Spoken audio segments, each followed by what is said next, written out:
on the Speakeasy Show, Mondays, Tuesdays, and Wednesdays. This is where logic meets passion. If you're new here, the format is simple. Each debater gets 10 minutes for their opening statement, followed by 5 minutes of uninterrupted rebuttals. After that, we enter the arena for a full hour of back and forth debate.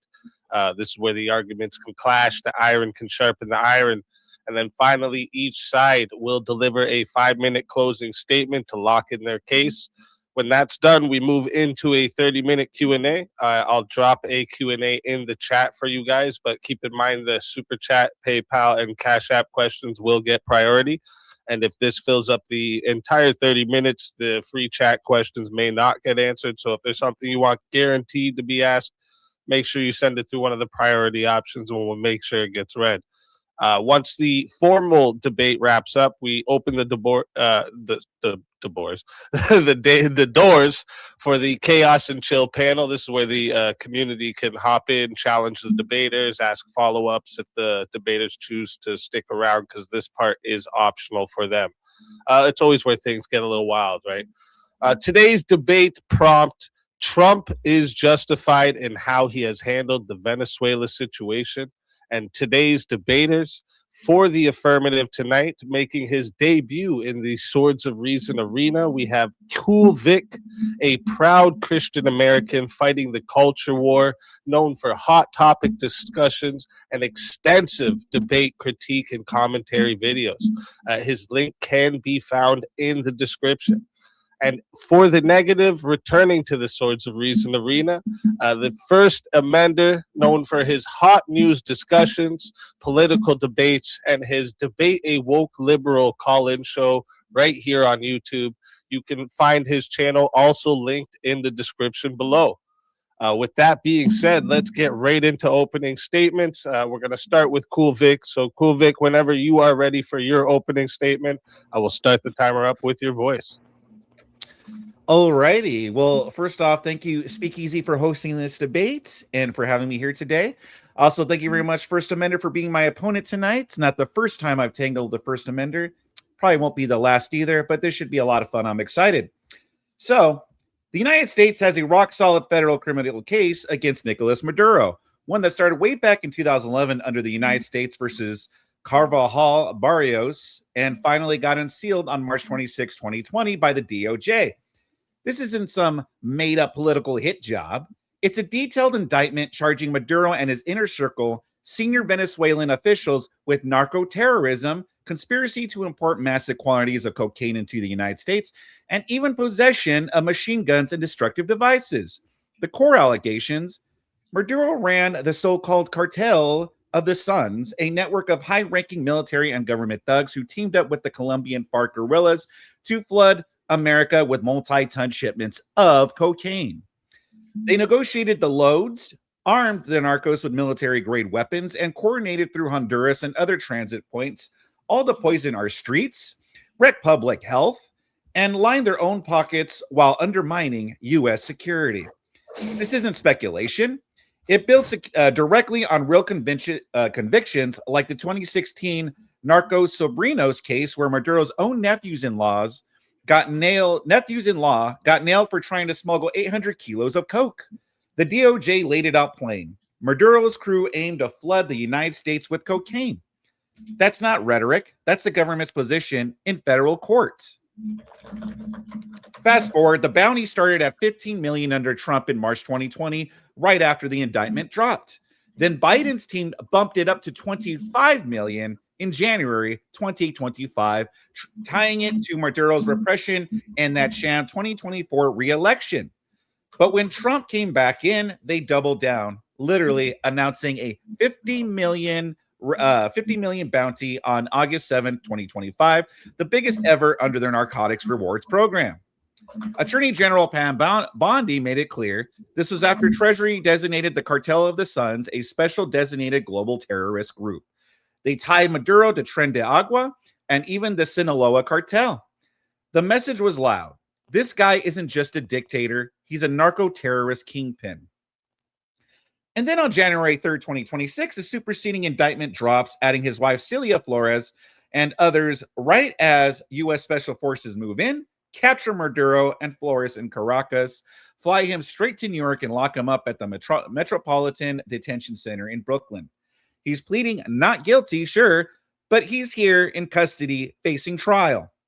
The operation drew straight from the manual, the Manuel Noriega playbook, 1989 Panama. No congressional approval needed for a leader indicted on drug charges. Precedent exists, and it's been used. So when my opponent tries to spin this as illegal aggression or whatever nonsense he's peddling, ask him, why ignore the mountains of evidence from multiple administrations, Trump, Biden, and then Trump again? Why pretend the cartel of the Suns is fiction when the US government has tracked it for over a decade? Why act shocked that America finally acted on charges it's pursued since 2011, when the Obama administration was in charge? This wasn't vigilante justice. It was the United States enforcing its laws against a man who spent years allegedly turning his country into a narco state and targeting our people with poison. Trump was justified, past, present, and future, in how he handled the Venezuela situation. The facts speak for themselves. The indictment, the escalating bounties, the capture, it's all on record. And that will be the end of my opening statement. I cede the rest of my time. All right. Thank you for that opening statement. And with that, we are going to hand over the mic to First Amender for your opening statement. First Amender, I'll unmute you there. I just had you muted because I heard you taking notes, so I My just didn't apologies. want it to. No worries. It happens. I just wanted to make sure it didn't interrupt Cool Vic. But whenever you are ready for your opening statement, I will start the timer up with your voice. I have to share my PowerPoint. Just give me 1 second, okay? Okay. Yep.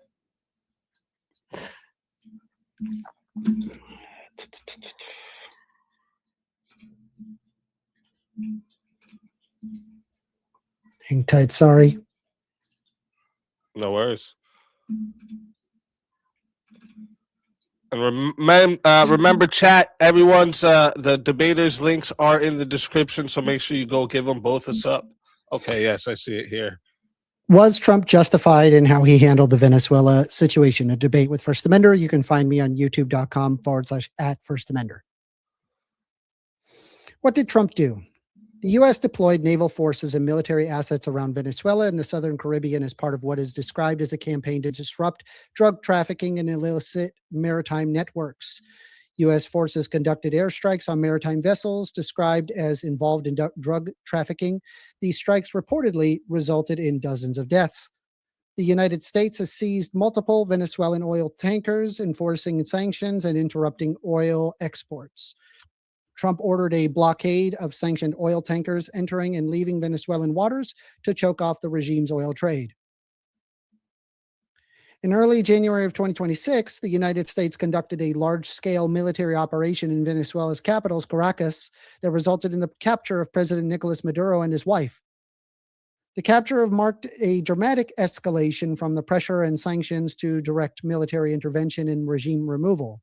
After Maduro's removal, Trump stated that the United States would, quote-unquote, run Venezuela on an interim basis, including involvement in the oil sector and infrastructure.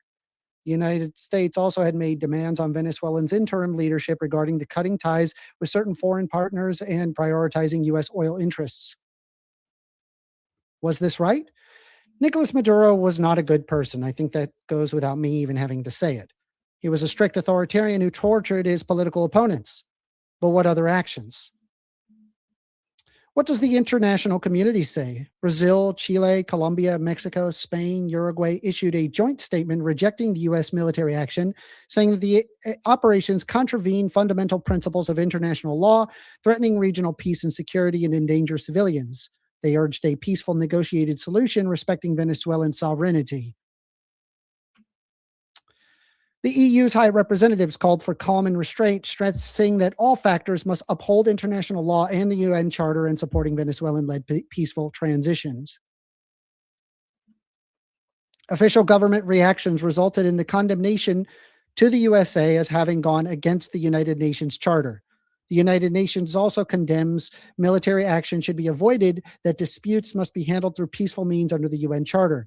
China, Iran, Cuba, and others explicitly describe the U.S. strikes as violations of sovereignty and international law. The United States Constitution reserves the power to declare war to Congress, not the president, and the War Powers Act of 1973, which makes it clear that the president may not authorize military actions despite in defense of military personnel or facilities without congressional approval. Donald Trump has an intent to steal oil. He said it himself. Even if you ignore all UN charters as well as condemnation of international standards, Donald Trump has publicly said that he would wanted to control Venezuelan oil. Right here, you can see this quote. One of the things that the United States gets out of this, it will be even lower energy prices, indicating a clear intent to take the oil. Is stealing justifiable? Given that Trump himself said that we were going to take the oil for ourselves, one comes with the questions, did we ever own it? The answer is no. The United States private companies controlled roughly 70% of oil extraction, but not oil reserves themselves, and were owned by Venezuela. Additionally, when nationalization occurred, companies were bought out, not stolen to nationalize. In order to say it is justifiable, you must argue that stealing is okay, provided that you have enough force. I find that the actions taken by President Donald Trump and his administration to be completely unjustifiable, no matter what route I take. I can't say that Maduro was a terrible person, but to go against specific UN charter as well as the US Constitution, to go one step further and steal is the only resource Venezuela realistically has, is completely unjustified. Thank you, and you consider subscribe to my channel, First Amender, youtube.com/@First Amender.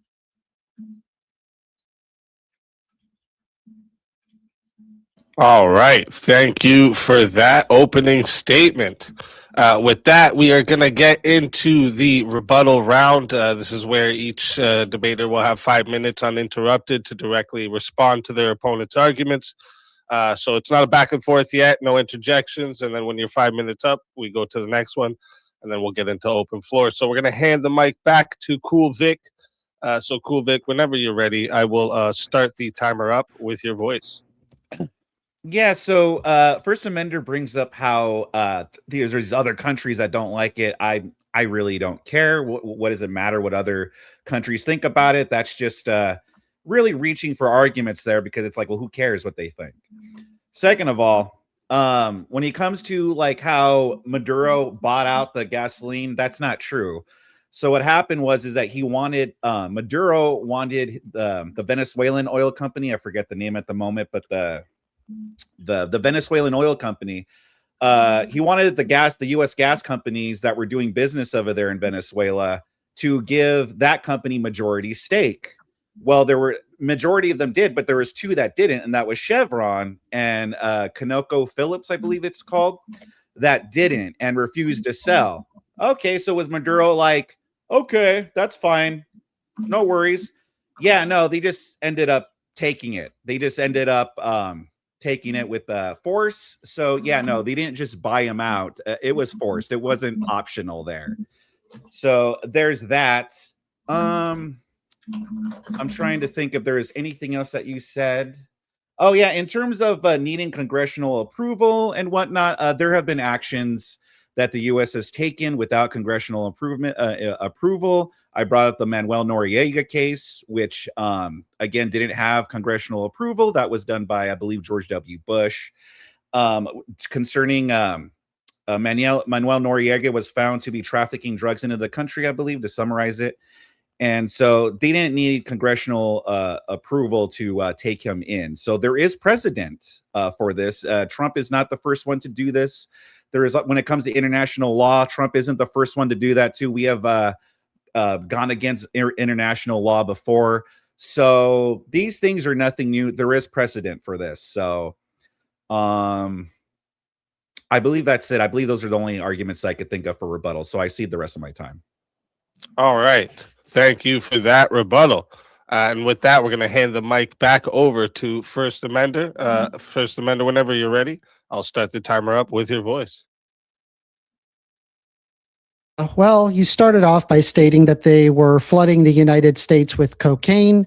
You actually do not know that. None of us can know that. The current information that apparently is available is currently classified, and the court proceeding is also classified. It is not going to be published at all. We just assume it is correct based on what the Department of Justice is saying it is. This also does not justify in deposing a president of a country, no matter how corrupt that they may be, based on international law, plus the United States Constitution, as well as the United Nations. You then said that you continue to ignore mountains of evidence. I would not ignore mountains of evidence. This does not give approval to depose a president, however. And then the other, you were saying that other countries do not like it. It's actually not just other countries. The United States specifically doesn't like it, specifically under the Wartime Act of 1973, and the fact that an act like this does require congressional approval, regardless of how you feel. And it is also stated in the U.S. Constitution. The other one is that they just ended up taking it. Actually, they did purchase it per market value. I mean, I would assume, I don't know, maybe you're against like any instance of government purchasing of market value. I don't know. That's beside the point. It still is not a justification to depose a president. As per multiple laws under United Nations, United States Charter, the United States Constitution, and multiple international bodies, they all disagree with you on whether or not that it is justified. That's all I have. All right. Thank you for that rebuttal. Great rebuttals from both sides. Before we move into the open hour of back and forth, let me talk to the audience real quick. If you're watching right now, make sure you hit that like button, subscribe to the channel, and subscribe to tonight's debaters. Their links are in the description. We host all kinds of debates here on Swords of Reasons, politics, culture, ethics, internet topics, anything where reasoning and passion can collide. We put it in the arena. So if you're enjoying the format, make sure you stay locked in because we have a lot more coming. Also, a reminder for the live chat after closing statements, we'll be doing a 30-minute Q&A. So I have the Q&A there in the chat for you. But remember, Super Chats, PayPals, and Cash App questions get priority. So if they fill up the whole 30 minutes, we may not get to those questions. So if you have something you really want answered, send it through one of those options. We'll make sure it gets asked. And finally, thank you to both of our debaters for being here tonight and bringing their perspectives to the arena. Whenever one of you is ready to start, excuse me, the open floor exchange, just jump in and I will start the timer up with your voice. Yeah, I have some questions for Cool Vic. You go by Cool Vic, right? That's what I should call you? Yes. Okay. So currently, the way that I'm seeing it is that the president has violated the United States Constitution. It reserves the power to declare war to Congress, as well as the War Powers Act of 1973. It makes it clear that the president may not authorize military actions, except in the defense of military personnel or facilities without congressional approval. In your rebuttal, you brought up Noriega, right? Was it Manuel? Yeah. Manuel Noriega was never recognized as a Panama's head of state, either under the Panamanian Constitution or by the United States. This is not the same thing. So knowing that it is not the same thing and it is not a rebuttal to mention Noriega, I'm asking you, is the power to declare war, that's to Congress, right? The president does have a right to declare war without congressional approval. When did Trump declare war on Venezuela? I get that he doesn't have to say it, but he deposed specifically a president. This would be an act of war under any doctrine. You don't have to say that it's a war. If that's the case, right, you can then say that the Iraq war was not a war. Would you say that the Iraq war was not a war? So are there troops in Venezuela? Is there a war going on in Venezuela? Hold on. You're answering my question with a question. I'm asking you specifically. It's just, what's the point of this question if there's no soldiers over there? What's the point of it? I could answer it, but what's the point of it? If the question is that it was war, your response is, okay, well, they didn't officially declare war. You're right. We haven't officially declared war since I think it was World War II. So under that idea, would you be fair to say in saying that the Iraq war was actually not a war? Yeah, the Iraq war was a war, definitely. Okay, but we didn't declare war. Okay, yeah, we didn't declare war. Yeah, but that was a war. Would say if a foreign country came to the United States and grabbed the president and held them under like some international treaty charter and that they're going to try him, would that be an act of war in your mind? Oh, definitely, but I don't think anyone would try that though. Okay. So if the United States does it, then that would be an act of war. You keep saying that, but again, are we at war right now with Venezuela? Like, I'm are there telling troops you, right? actively battling troops from Venezuela? The I've two already- armies are going at it over there. I've already addressed this. Congress doesn't have to specifically say that it is a war in order for it to be a war. You've already conceded to that. So currently, right now, under the U.S. Constitution, reserved power to declare war goes to Congress. Congress never approved of this. Okay. As well as the War Powers Act of 1973. Right? Yeah, I gave an specifically example. I the still gave the president example of the cannot precedent. authorize the president cannot authorize military actions only under the case of defense of military personnel or facilities without congressional approval. It requires congressional approval by the law of the United States. So you're saying it is justified, but I can plainly show that is not the case. Yeah, again, there's precedent for this though it's not the first time that this has been done. Okay, well, also I've already addressed the Noriega issue, and there is precedent, but he was never recognized as any leader. It doesn't matter. Panama. It doesn't matter though. And you've already addressed they still needed Trump, congressional. Hold on, they still needed congressional approval. They didn't get the congressional approval.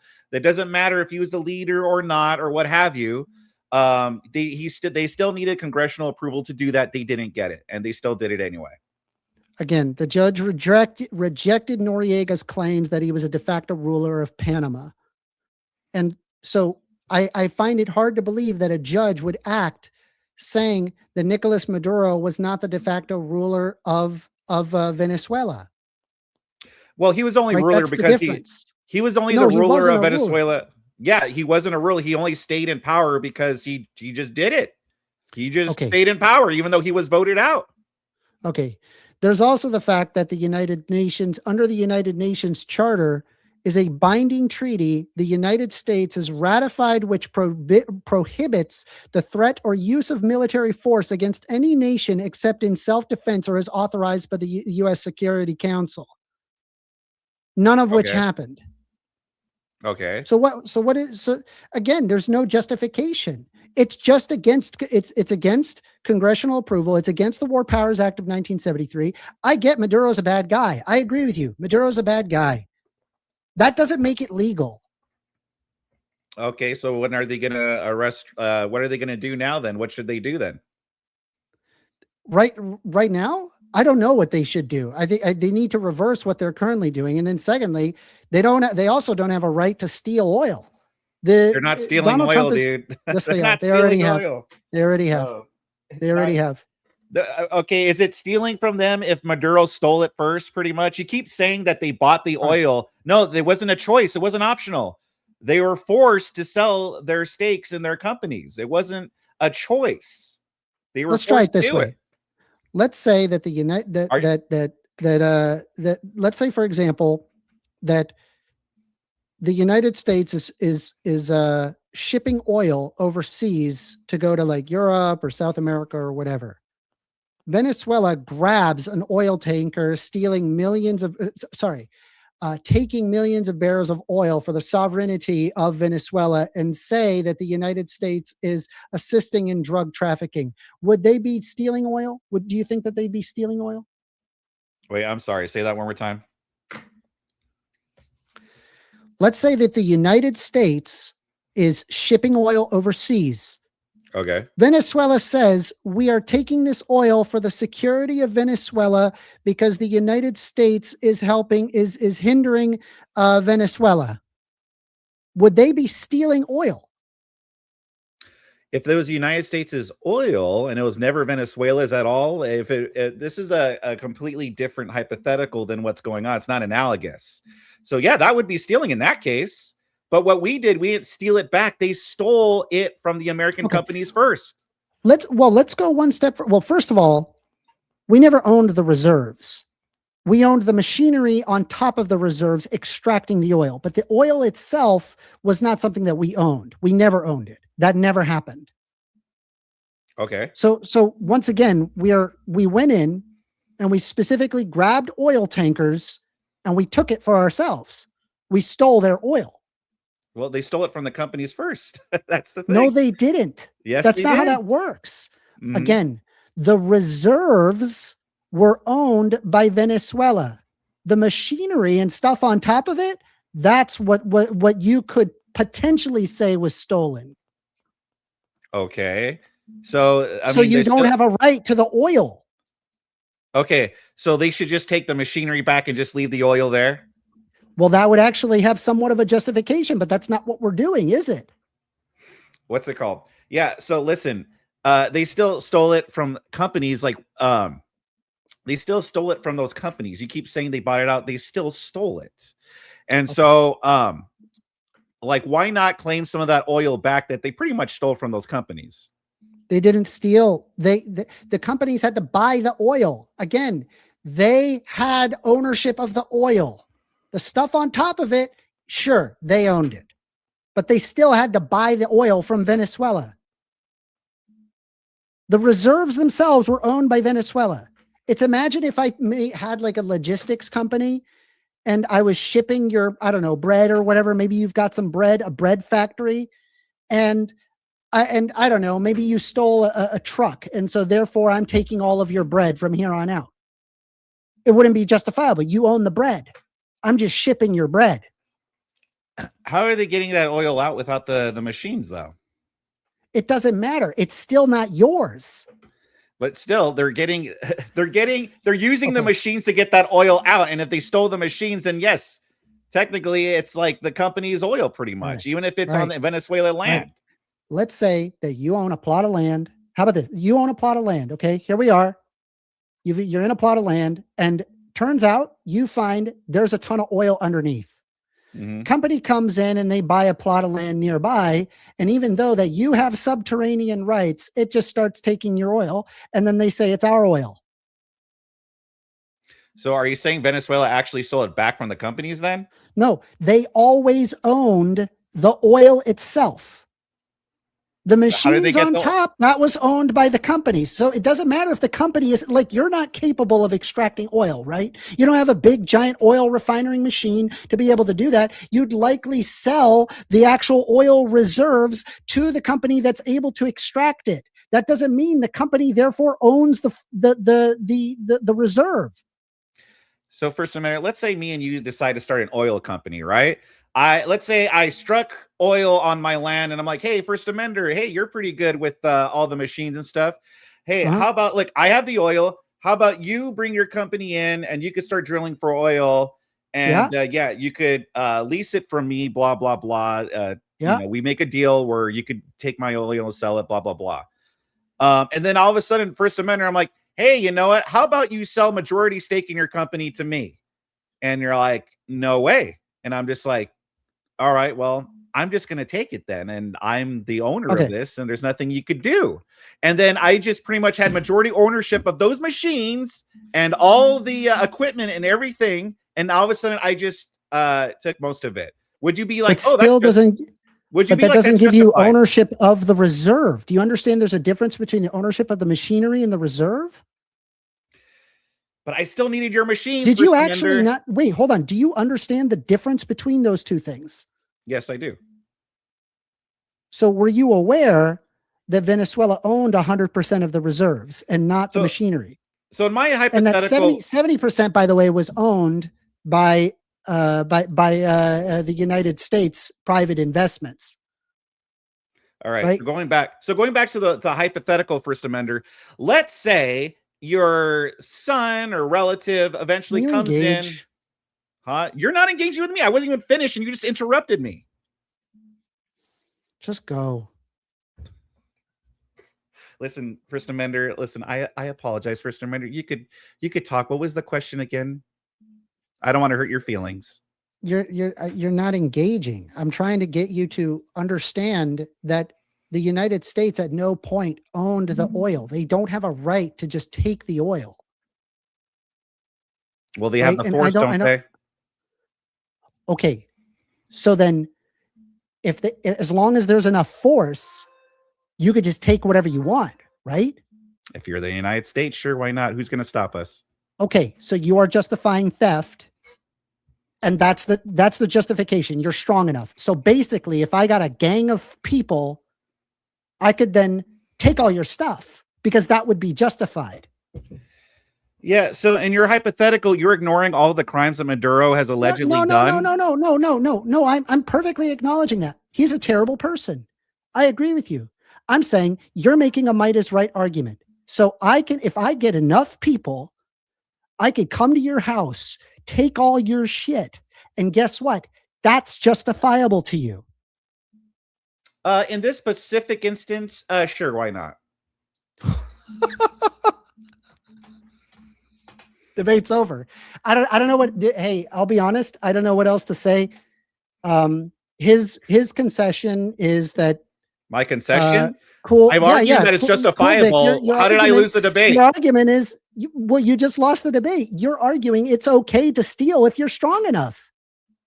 I said in this particular instance, First Amendment, how stupid would we be if we went in there, right, arrested Maduro, and then didn't get those oil reserves, which again, U.S. companies, what's it called? They might not have owned the reserves, but they own the machinery. It was stolen from them first. If we didn't take it and use it for ourselves, which benefits you and me. You're still justifying stealing. I don't care if it benefits me. Yeah, I get it. I could steal your stuff and it would benefit me. That doesn't make it right. This is elementary school level morality. Like don't steal other people's stuff. So we should, okay, go arrest Maduro, right? Arrest Maduro, put him on trial or whatever. Just take back all the refineries and everything and just leave the oil alone. It's not yours. You didn't answer the question. You leave the oil alone. It's not yours. You don't own it. First Amendment, that is freaking dumb. Okay, and then in your mind, you believe if you're just strong enough, you could just take the stuff and that's justifiable to you. So justice to you is enough guns. I guess. I mean, if you want to do that, and I guess if you want to live in like Mad Max, where it's okay for international governments to come in and I mean, hold on. This is Mad Max. We're living in Mad Max now. That's no, dumb, I'm saying if we followed your argument to the nth degree, that's what morality would look like. So we're Mad Max now, is what you're saying. That's what you said. You said we're Mad. We're going to have a Mad Max because we took the oil. I'm saying if we followed your morality, it would be Mad Max. If everybody believed what you believe for morality and saying that what makes it right is to have enough guns, then you're effectively arguing for a Mad Max society. So here's the thing, right? I'm almost positive that you've got to be a genuinely, like a genuine person, right? You're a genuine person. You have beliefs. I have beliefs. I get that we disagree with one another, but I kind of want to get, us to like at least somewhat on the same page, right? We both agree stealing is wrong, right? Sure. Yeah. Okay. And just cause I got a bigger stick doesn't mean I have a right to steal from you, right? Well, rights technically don't exist, but sure. I'm saying like I shouldn't, like just from a moral standpoint, it is wrong to steal just because I have a bigger stick. What morality do you base it from? Human reason. Human reason, huh? Yes. Just human reason. Okay. Yeah. So let's go with this human reason. Okay. So let's say a transgender wants to go into a woman's sport, right? Would they be stealing a spot from an actual woman? What does this have to do with the debate. Well, prompt. you want to moralize on stealing. Would that be stealing a spot from a biological We both woman? agree that stealing is wrong. I asked you a And question. so, but here you are Can making a just might is right engage? argument. It's not related. It's not. Engage, please. Can you just engage? I asked you a question. Would that be stealing a spot from a biological woman? No. It wouldn't. Anyway, it has nothing to do. This debate has nothing to do with trans people. Well, I have no idea why is, you're bringing up trans people. It's because it has to do with stealing, and that would be stealing a spot. We both agree that stealing is wrong. Knowing that Venezuela rightfully owned the reserves, while you might have somewhat of an argument, you could take back the machinery on top. That doesn't give you a right to take the actual oil. Well, it says who? Right? Says who? Says you. You just agreed that stealing is wrong. Holy crap, dude. How do you have 20,000 subscribers? You agreed to that. Yeah. Okay. Yeah. But you're trying to moralize to me that stealing is wrong. Or where do you get your morality from? What do you mean trying to moralize to you? We both agree stealing is wrong. Well, you just said that it's not stealing a spot from a biological woman if a transgender woman goes in there. So we're not talking about. I guess trans it people. varies. Why do you talk about trans people? What? Because that has to do with your moralizing to me about stealing. Well, we can talk about morals. I'm talking specifically about. Well, that you brought stealing. Up morals. You said I'm bringing up the morality of stealing based on the debate prompt. The debate prompt is Trump is justified on how he has handled the Venezuela situation. You say stealing is wrong. Is it fair to say stealing is unjustified considering it's wrong? Stealing is unjustified. I said in this particular situation because Maduro, again, for all the alleged crimes that he has done and perpetrated against the American people, how he treated his own people. In this situation, it would be stupid if we went in there and didn't take the oil. Holy again, pivot, Batman! You should be a basketball player. Now, do you want to answer my question? I did. No, you didn't. If stealing is wrong, then would it be fair to say that stealing is unjustified? So we shouldn't have taken the oil. We should just leave it there and be like, okay. You can't answer the question. If stealing is wrong, would it be fair to say that stealing is unjustified? Well, Maduro stole it first. He can't answer the question.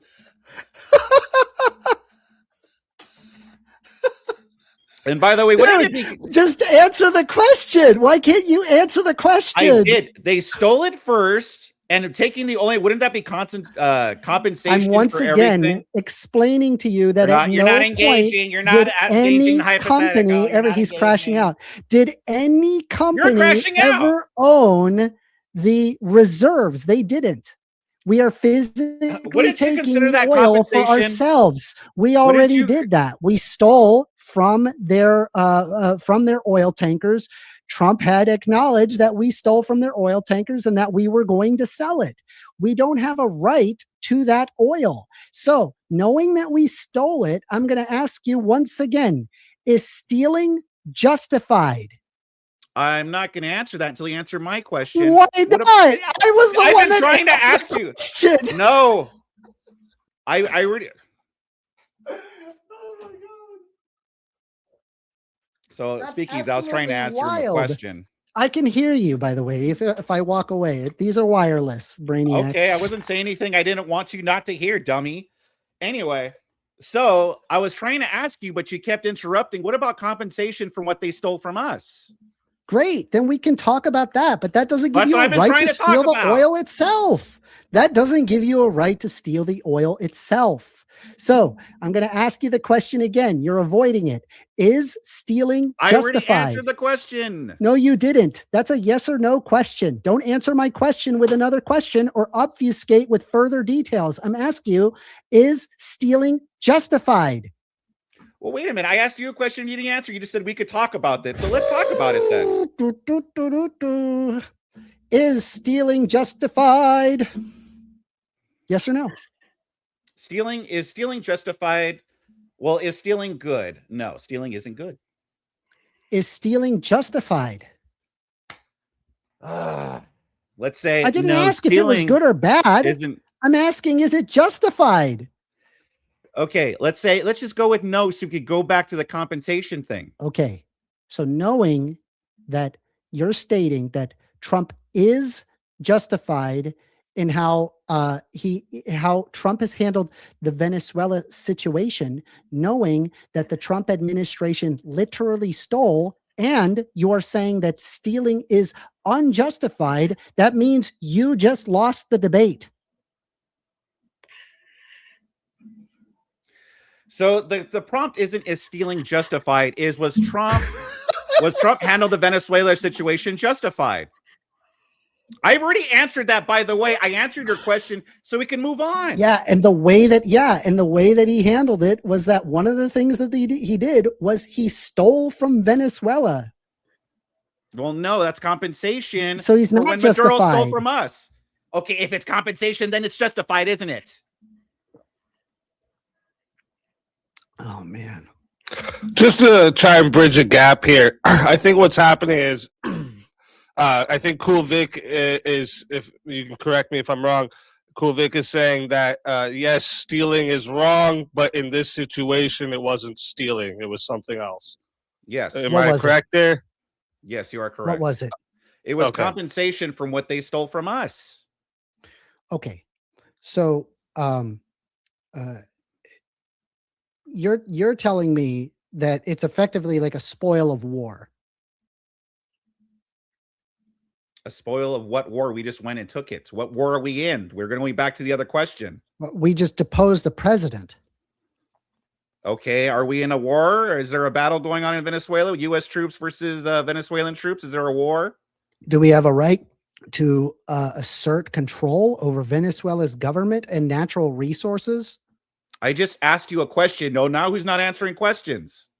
Go ahead, ask your question. I just did. I wasn't paying attention. Are we in a? I wasn't paying attention. Are we in a war with Venezuela right now? Are we having two armies battle? Is it a war going on in Venezuela right now? I mean, there's not a battle right now at this moment, but you've already agreed that deposing a leader and taking them for, like, I don't know, as a prisoner of war is effectively an act of war to the United States. Why would it not be an act of war to Venezuela? Of course, because we're not in a war. I'm saying it, yeah, not to us, but it's a war to them. To who? And just as you would agree that it would be the a Venezuela war if it people happened were to you. celebrating. The Venezuelan people were celebrating. What war? It's very mixed. It's very mixed. And by the way, I understand why people would initially celebrate, but I guarantee you Venezuelan people are not going to celebrate when they realize that the oil is going to be taken on behalf of the United States' interest and screw the Venezuelan people. I don't think that's going to screw the Venezuelan people. What is the one thing Venezuela has that gains them money? Oh, so is that what's happening? We just took all the oil. We're not going to offer Venezuela any kind of deal or anything like that. Is that what's going on? I mean, we just deposed them and said that we're going to take the oil. And then we told companies that we would guarantee that. And President Trump said that himself. Yeah, we're going to take the oil. I have zero belief that Donald Trump gives a flying fuck about Venezuelan people. I don't give a shit what you think about Trump, Amender. I'm telling you that Trump doesn't care about Venezuelan people. Do you think he honestly cares about Venezuelan people? Oh, are you a mind reader? I'm asking you. I don't know, because I'm not a mind reader. Asking. I'm not a mind reader, so I don't know. Are you a mind reader? No. But what I can do is look at previous actions of what people have done and what are their motivations from there based on their actions. Donald Trump has never shown any desire for taking care of other people. It's always been for himself. He's always benefited himself. That's why he's made over $1.8 billion since taking the presidency. It's made him a lot of money to be that way. So again, I have zero indication that Donald Trump doesn't even care about quote unquote Democrat run cities. Why would I assume he gives a crap about Venezuelan people? Oh, is that why he's agreed to work with Tim Waltz and Fry in Minnesota?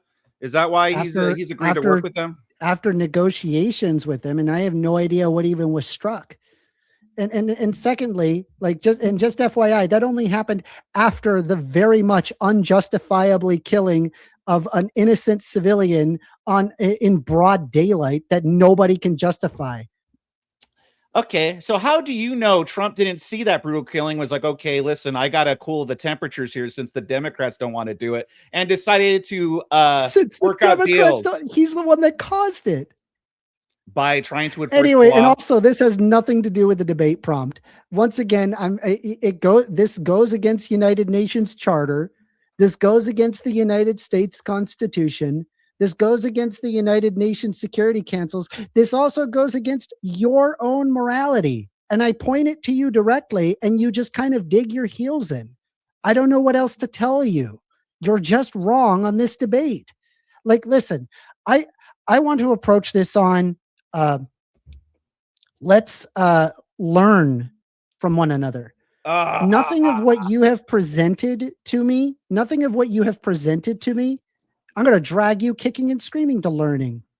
I'm going to drag you kicking and screaming. Nothing of what you have said is something that I have actually learned. It's all stuff I've already read about. I've already understood these viewpoints, and I took it into consideration. And I said, okay, well, what does the law actually? Yes. What does the law actually say? What the law actually says is against the argument that Trump is justified. A majority of the world agrees with me here. The majority of the world agrees with you? Legal scholars. Well, the United States legal scholars. Yes. Shit. All right. Well, damn, I didn't know that. Legal scholars agree with you? Holy shit. I had no clue that. Damn. I don't know why you just didn't open with that and that'd be your only line. I freaking didn't know that. Anyway, they had a warrant for Maduro, okay? And it wasn't started by Trump. It was started a few administrations ago. Even Biden himself, during his presidency, rose the bounty. So it wasn't like this is just a Trump thing, okay? The U.S. has had issues with Maduro going back to 2011. I mean, I guess that's a good question. Like, what would be a proper legal way to depose Maduro?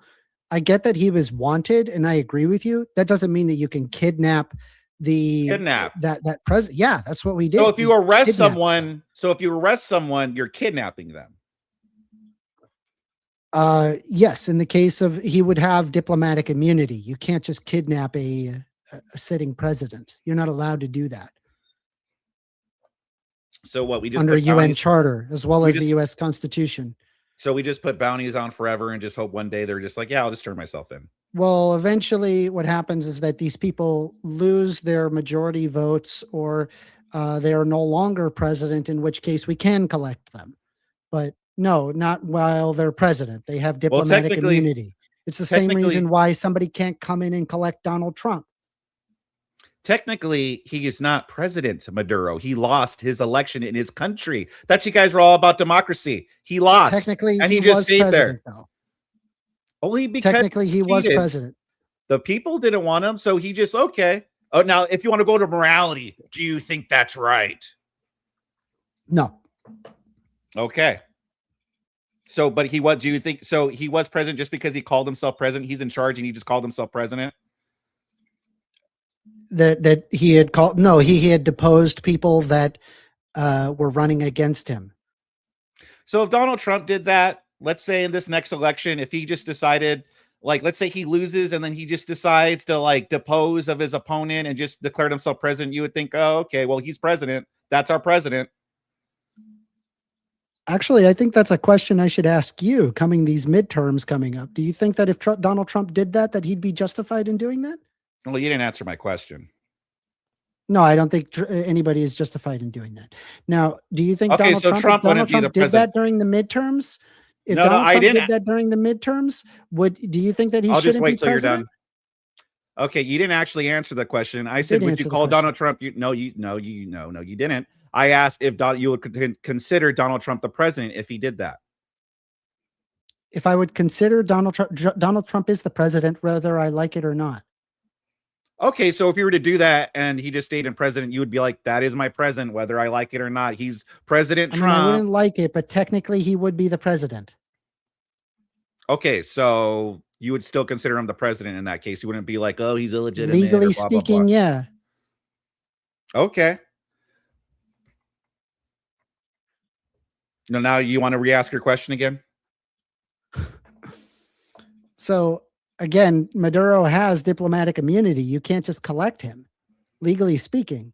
Well, right? Going back to it, he's not the president. He lost. Again, you can't just depose them. I conceded, yeah, you would have to acknowledge that he's still the president. So under that pretense, I'm asking you, you don't have a legal justification to being able to depose them. And you also conceded on the oil bit. You were incapable of handling the oil argument, and now you're incapable of handling this argument. So yeah, so just because you wouldn't consider Trump the president, like I wouldn't consider him a legal president if he did that, for the record. But Fabulous. Okay, I'll hold you to that. Time come the midterms. Okay, well, so what about the midterms now? It wouldn't surprise me if Trump will get into all sorts of shenanigans to enable the Republicans' control in the midterms. Like what, First Amender? I don't know. We'll see. Well, you have an idea. Maybe he calls one of the Democrat leaders running against him a narco terrorist, and then tries to arrest him. Maybe. Well, that's crazy. Which would be totally justified by your eyes. What other theories would you have? I'm just saying as an example, that would be very likely. It would not surprise me. Okay, well, what other theories do you think he would have that he would do? I don't know. I would have to speculate. But again, I mean, none of this is addressing the theft of oil, nor does it address international law or the U.S. Constitution or the United Nations Charter. Donald Trump is going blatantly against all of those things, and a majority of countries agree. Okay, you keep appealing to the other countries. I don't care what the other countries think. I understand you don't. You think a bigger stick is what makes right, which is one of the most idiotic things I've ever heard. Well, it's true. It's just whether I like it or not, it's true. That doesn't make it justified. Do you see the difference? I get you can get away with it. I get that I could beat you up in a parking lot or something, and I can take your wallet. This is figuratively speaking. I'm never going to do that, by the way. I get that it could be possible, but that doesn't make it justified. Okay.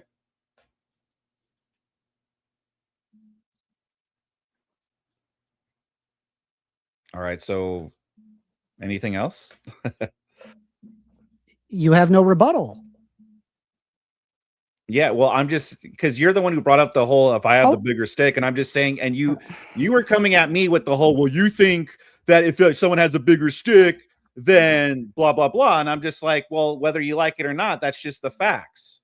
And you keep talking about whether it's right or I get justified. that it's the quote unquote facts. That doesn't make it justified.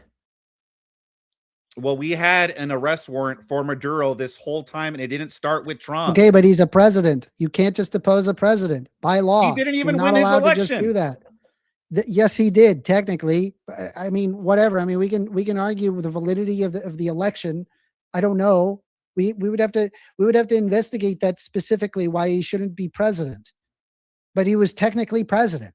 He was in the United Nations. He was a leader of Venezuela. You can't just grab him and extradite him to the United States. You can't do that by law. If that was legal, then therefore just about any country that doesn't like Trump could potentially do the same to Trump. And again, I would like to see them try. But under your idea, it would be justified if they have enough might. Well, they don't have enough might. That's the thing. I'm asking you, if they had enough might, would it be justified? let's see. If they were to do it to our president, yeah, well, justified. I don't know about justified, but I wouldn't like it. No, right? It's not justified. I wouldn't like it. Like, listen, I don't want anything bad to happen to Trump. I would not think it's justified that some foreign body, I don't know, raids the White House and grabs him or pulls him out of Mar-a-Lago while he's golfing or whatever. Is there any arrest warrants for Trump from anywhere in the world? I'm actually kind of curious. Maybe there is. Okay, well, I don't think there is.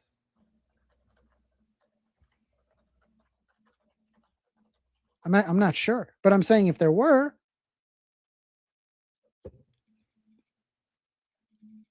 Iraq issued an arrest warrant.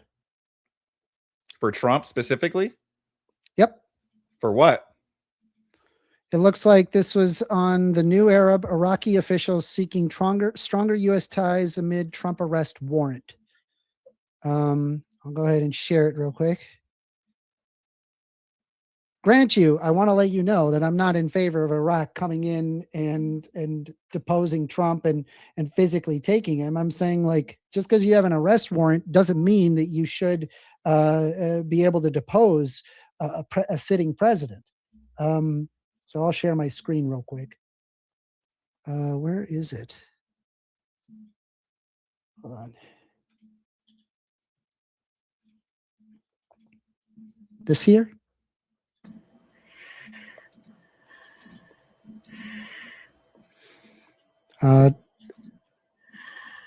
U.S.-Iraq relations. Let's see. Yep, already strained by an Iraqi arrest warrant issued 2021 for Trump.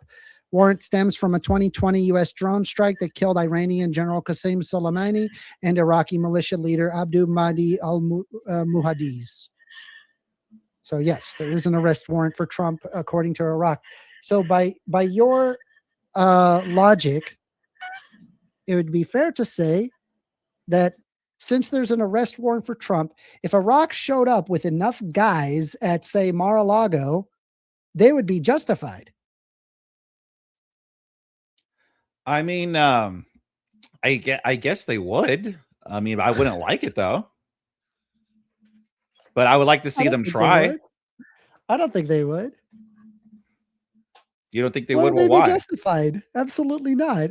No.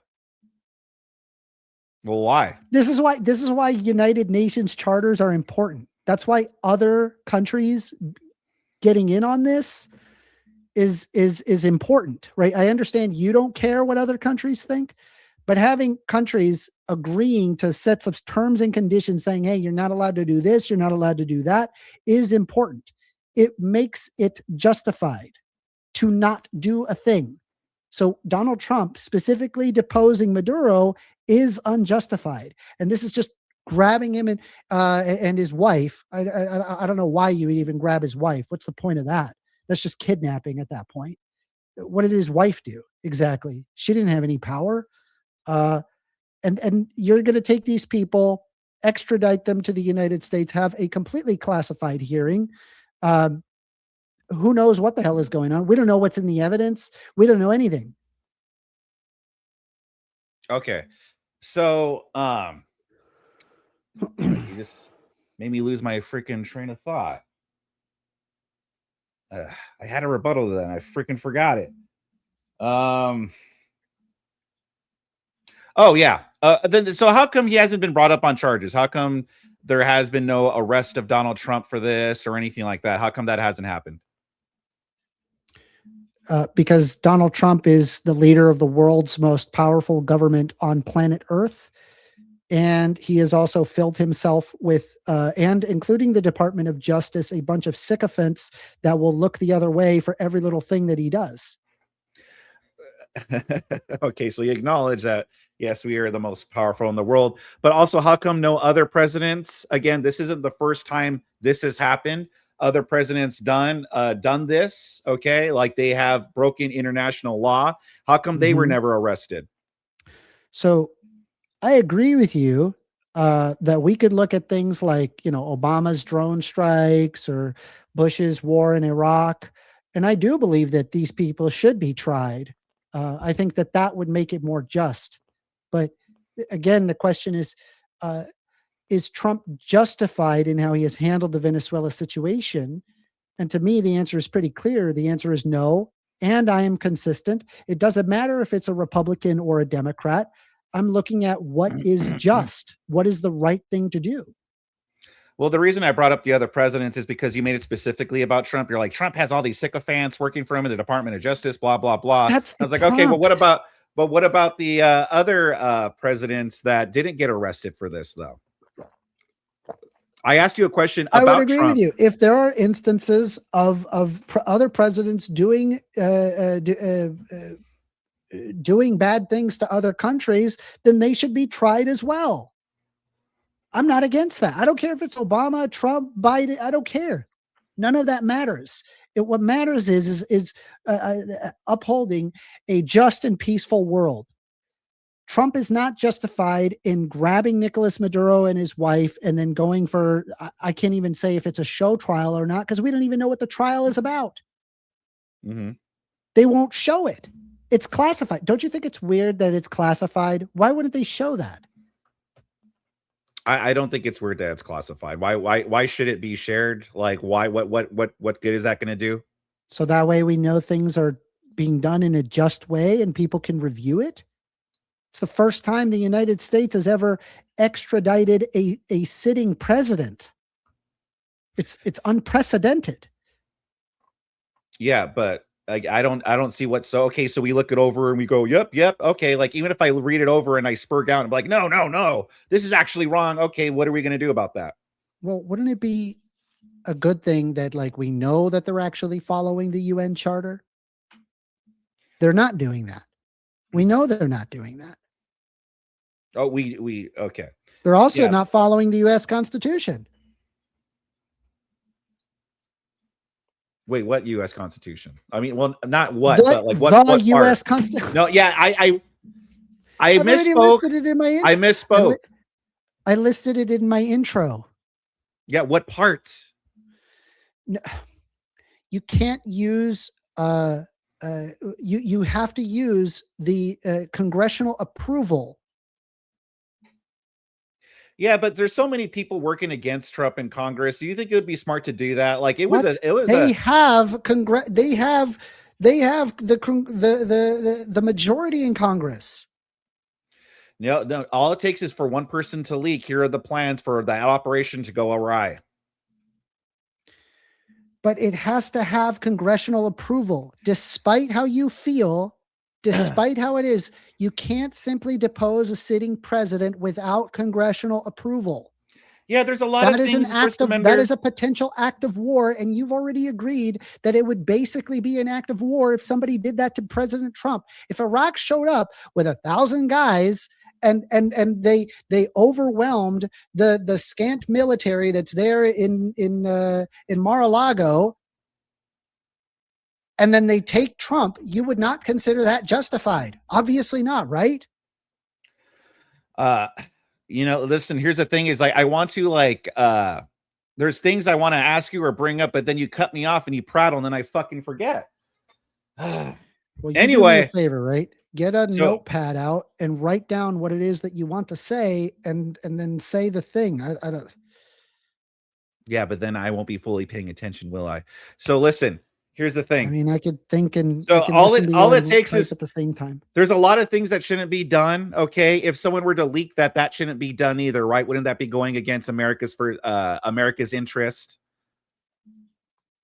I'm sure there's lots of things that would go against America's interest that would break the Constitution. So that's a yes. I think it's in favor of America's interest to enact red flag laws, and some people think that breaks the Second Amendment. I don't think it does, considering the fact that it's a well-regulated militia, and that we already have regulations on guns. But some people have that perspective. So here's the answer thing, is yes. Then that would go against America's interest. Here's the thing. Yes, sometimes following the law goes against America's interest. Yes. Here, it's in America's interest to, I don't know, go to Australia, kill all the Australians, and then take Australia for our own resources. There's a lot of good resources there. What do you It have would against be in Lord America's Jake? interest to do something like that. Is that right? Is that justified? Absolutely not. It would be a genocide of Australian people. It would be using a big giant gun, which to you that's somehow justified. Here's the thing: drug trafficking, however devastating, that doesn't constitute an armed attack, or nor is it recognized under any interpretation of international law. It just doesn't exist. Yeah, okay. Going back to the leaking, though, so you just said, oh, okay, well, that would go against America's best interest, but you said, well, as long as it's legal. But still, like, that's why he didn't want to ask congressional approval, because there's so many people working against him. Yeah, and it doesn't matter. It's against the law, which is that would be unjust if you didn't follow the law, right?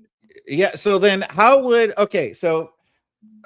that be useful if is they it were to plan unjust this? if you don't follow the law? I'm not finished, Amender. So how useful it would was it a be if they're question. trying You're not to? answering Yeah, the I was still question. talking. You can't You're just not ask answering the questions. question. You It's can't because just you're ask not answering questions the while I'm question. talking.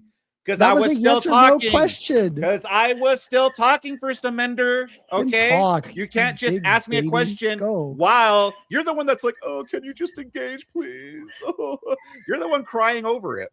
So going back early, how useful do you think it would be that we have this operation, right? And then they get congressional approval, and then they leak it, and then Maduro gets away. Like, that was a pretty, that operation was pretty precise. Everything had to go perfect in order to pull that off. And it was a great operation. It was a perfect operation that everything had to be perfect. They couldn't risk anything. Okay, you still require congressional approval. Like, it doesn't matter if it was perfect or whatever. To do what Trump did requires congressional approval. I would imagine following the law would in fact be just, and not following the law would be unjust. Donald Trump specifically didn't follow the law. I get that it's not pragmatic. That doesn't matter. You still require congressional approval to do that. Yeah. So do you think the law is always moral? No. Okay, then. So why are you like, well, he still has to follow the law? Because that's what's just versus unjust. Okay, not so what's following moral the law versus immoral. You're the one who brought up morality. So, okay, so following the law is just, but so the law You comes brought before up morality just now. You What do brought up mean? morality. No, earlier in this debate, First Amender. Anyway, so following the law is more important than morality. Following the law is more important than morality. Is that what you're If saying? you could get 20,000 subscribers, I can get 100,000. I promise. Well, how come you don't? You seem to have a lot of struggle with that, First Amender. Actually, I've been growing. You'll see. You'll see. Watch me. Watch me. Yeah, very slowly but By the way, surely. subscribe if you like me fucking owning this fucking 20K subscriber boy. All right. Take a look at this, right? This is from the New York Bar. Answer my question. I asked you a question, mister. You got to answer my question. So What's your following the law, following the law is more important than following morality. So if you're asking, no, I believe following morality is more important than following the law. Yes. Okay, then. Well, then there you go. So it doesn't matter if he got the congressional approval. And by the way, he wasn't the first president not to get congressional approval. That would mean he's unjustified in how he handled the Venezuela situation. Well, no, he's completely justified because there was a warrant. Yeah. All right. That wasn't started by him, by the way. So get this, right? This is straight from the New York Bar. This is the New York Bar analyzing what Donald Trump had did. This is the legal experts. This is the people that you need to go to if you plan on practicing in the state of New York. It says here, the administration's reliance on self-defense to justify its actions in Venezuela, premised on the alleged drug trafficking linked to the Venezuelan government, has no basis in international law.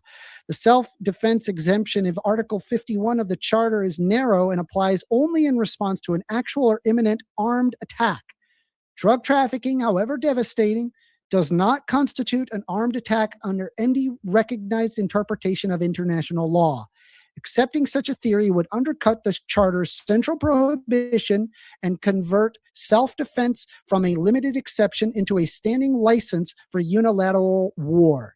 As Professional Uwa Hathaway, a professional of international law at Yale School and director of the Yale Law School Center of Global Legal Challenges, recently explained, if drug trafficking could justify an attack, so too could communicable diseases, migration flows, or economic harm, leaving no meaningful legal limit on the unilateral use of force.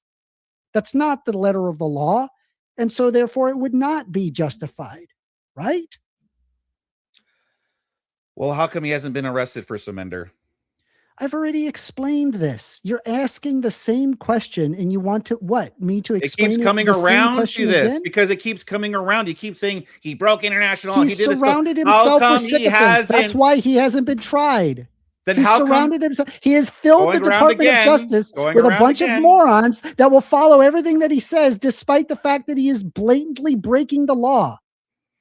Yeah. Okay. So then how come if it's just him and he's filled up with sycophants and stuff, how come the previous presidents haven't been arrested for when they did the same thing and broken international law? I believe that they should, but many have not done so. I mean, if you have an argument there, and I agree with you, those are also unjust.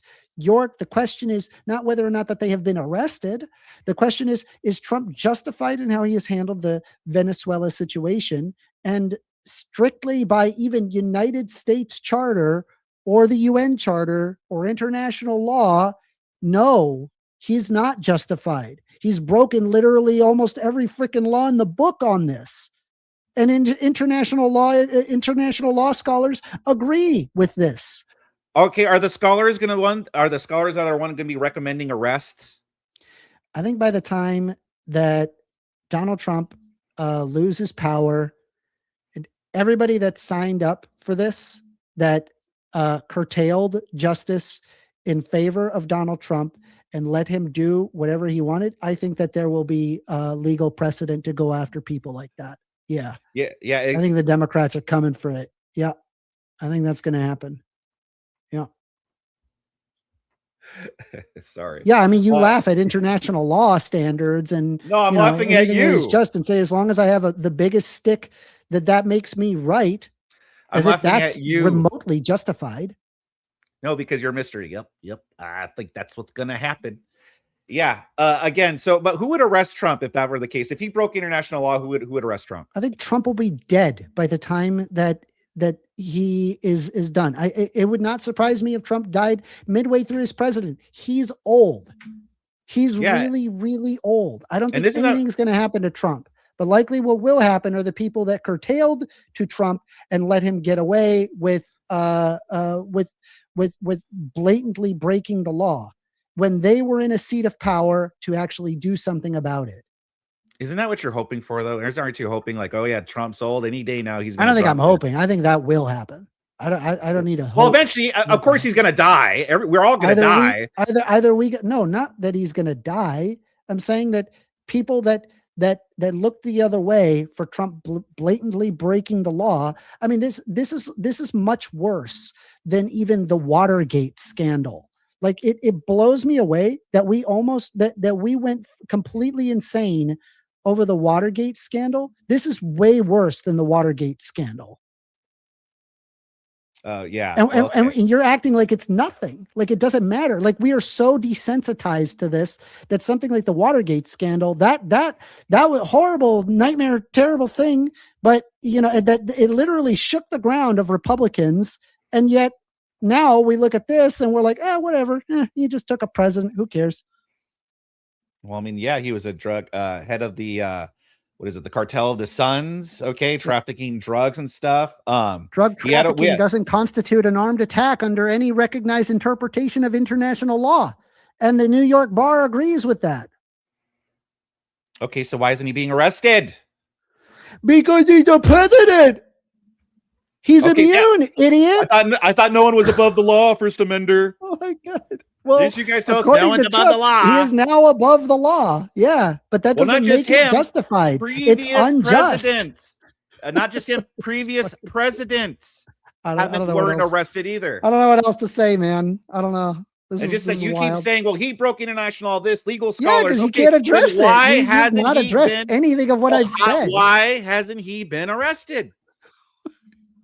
He keeps doing it. It's You're not answering the question, because how? If yes, I have. I've answered it. I've answered it up teen ways. I mean, I don't know. Maybe you got to get a notepad to determine what are my answers, because I don't know. Maybe you've got dementia like Donald Trump. Maybe you're suffering a stroke, or like Joe Biden, Yeah. I keep asking why he's been arrested. You're so sure he's broken international law and stuff, then why hasn't he been arrested? You just keep saying, well, he's the president, he's immune. Okay, well, then if he's immune, then technically he didn't break any law then. Okay. Keep telling yourself that. It makes it unjust. Just because people are just like, oh, he didn't do anything. How is it unjust wrong? if he's able to do it? If he's immune, how is it unjust then? Then you're just bringing up a morality. If I am able to show up to a parking lot and shoot you and then take your stuff, that doesn't make it just, right? I get that I can do it. Somebody could do that, right? Yeah, but now you're bringing it back to morality. Just. You're bringing it back to morality. morality. We can bring up the morality, and your morality is stealing's okay as long as you're strong enough. I didn't say it was okay. Yeah, you did. Said it was okay. I never said. I've already clipped that short. That short. This video isn't even done. I've already clipped that short. I even said I was like insane. With might makes right, or with might makes, it's might makes, not might makes right. So when you say that, hey, we're strong enough, we could just take it, that's literally what might makes right to you. No, it's because just the question is whether or not Trump is justified. And he was. Understand? Maduro was committing crimes by trafficking drugs, which if we're going to be morality, not a justification to depose a president. No, because it's not a justification to depose a president. To morality. Yeah, because you can't address either of them. Yeah, you can't address either of them. I have, no matter what angle I take, it doesn't work. No, I did. I've addressed it multiple times. No, you haven't. I asked why hasn't it been arrested, and you just laughed. We gotta go to Q&A. And so this guy is on crash out mode.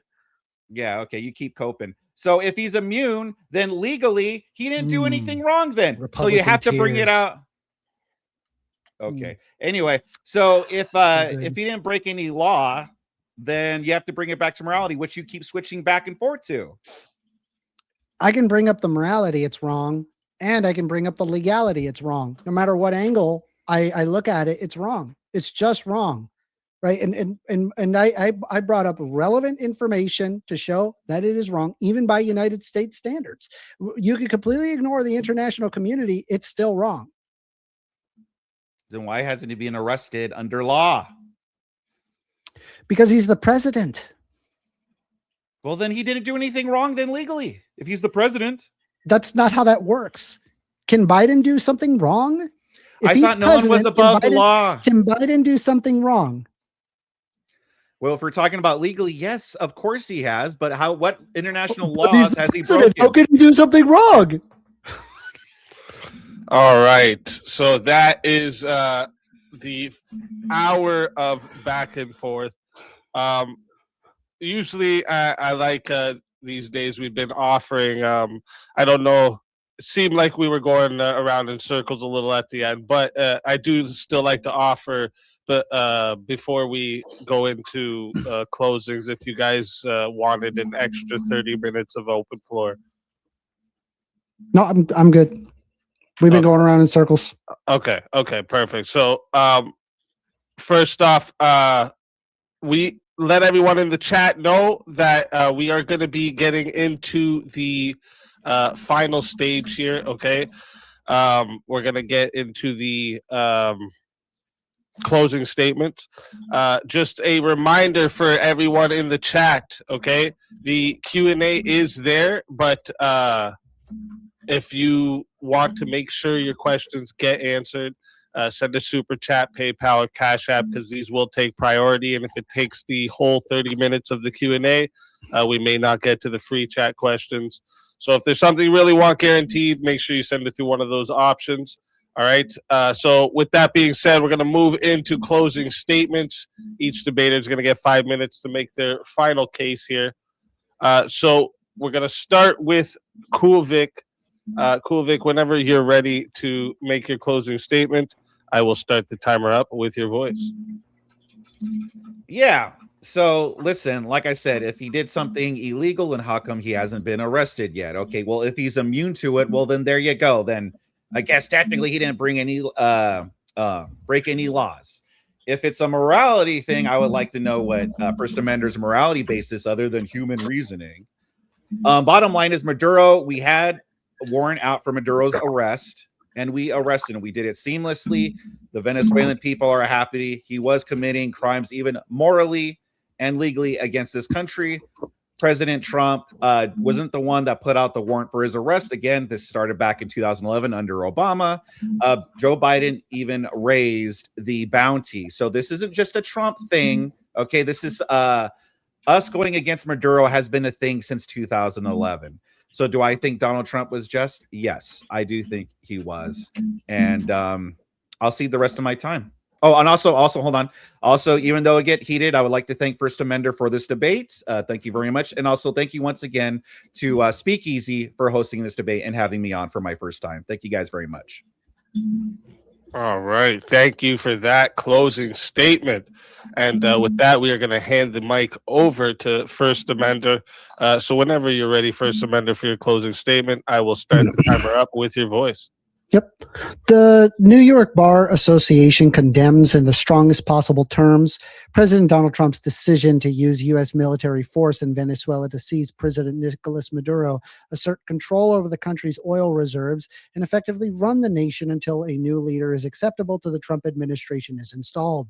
These actions are blatantly illegal under both U.S. constitutional law as well as international law.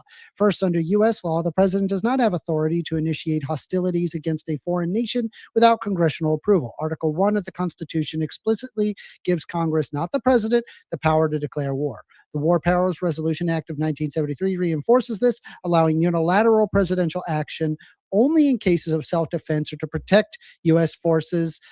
Venezuela did not attack the United States, and the administration has cited no statute authorizing this operation. Calling a military invasion a law enforcement action does not change its legal reality. Second, the administration's claims that operation was merely to arrest Maduro on U.S. criminal charges is plainly a pretext. Arresting a foreign head of state through military incursion is not law enforcement, it is regime change by force.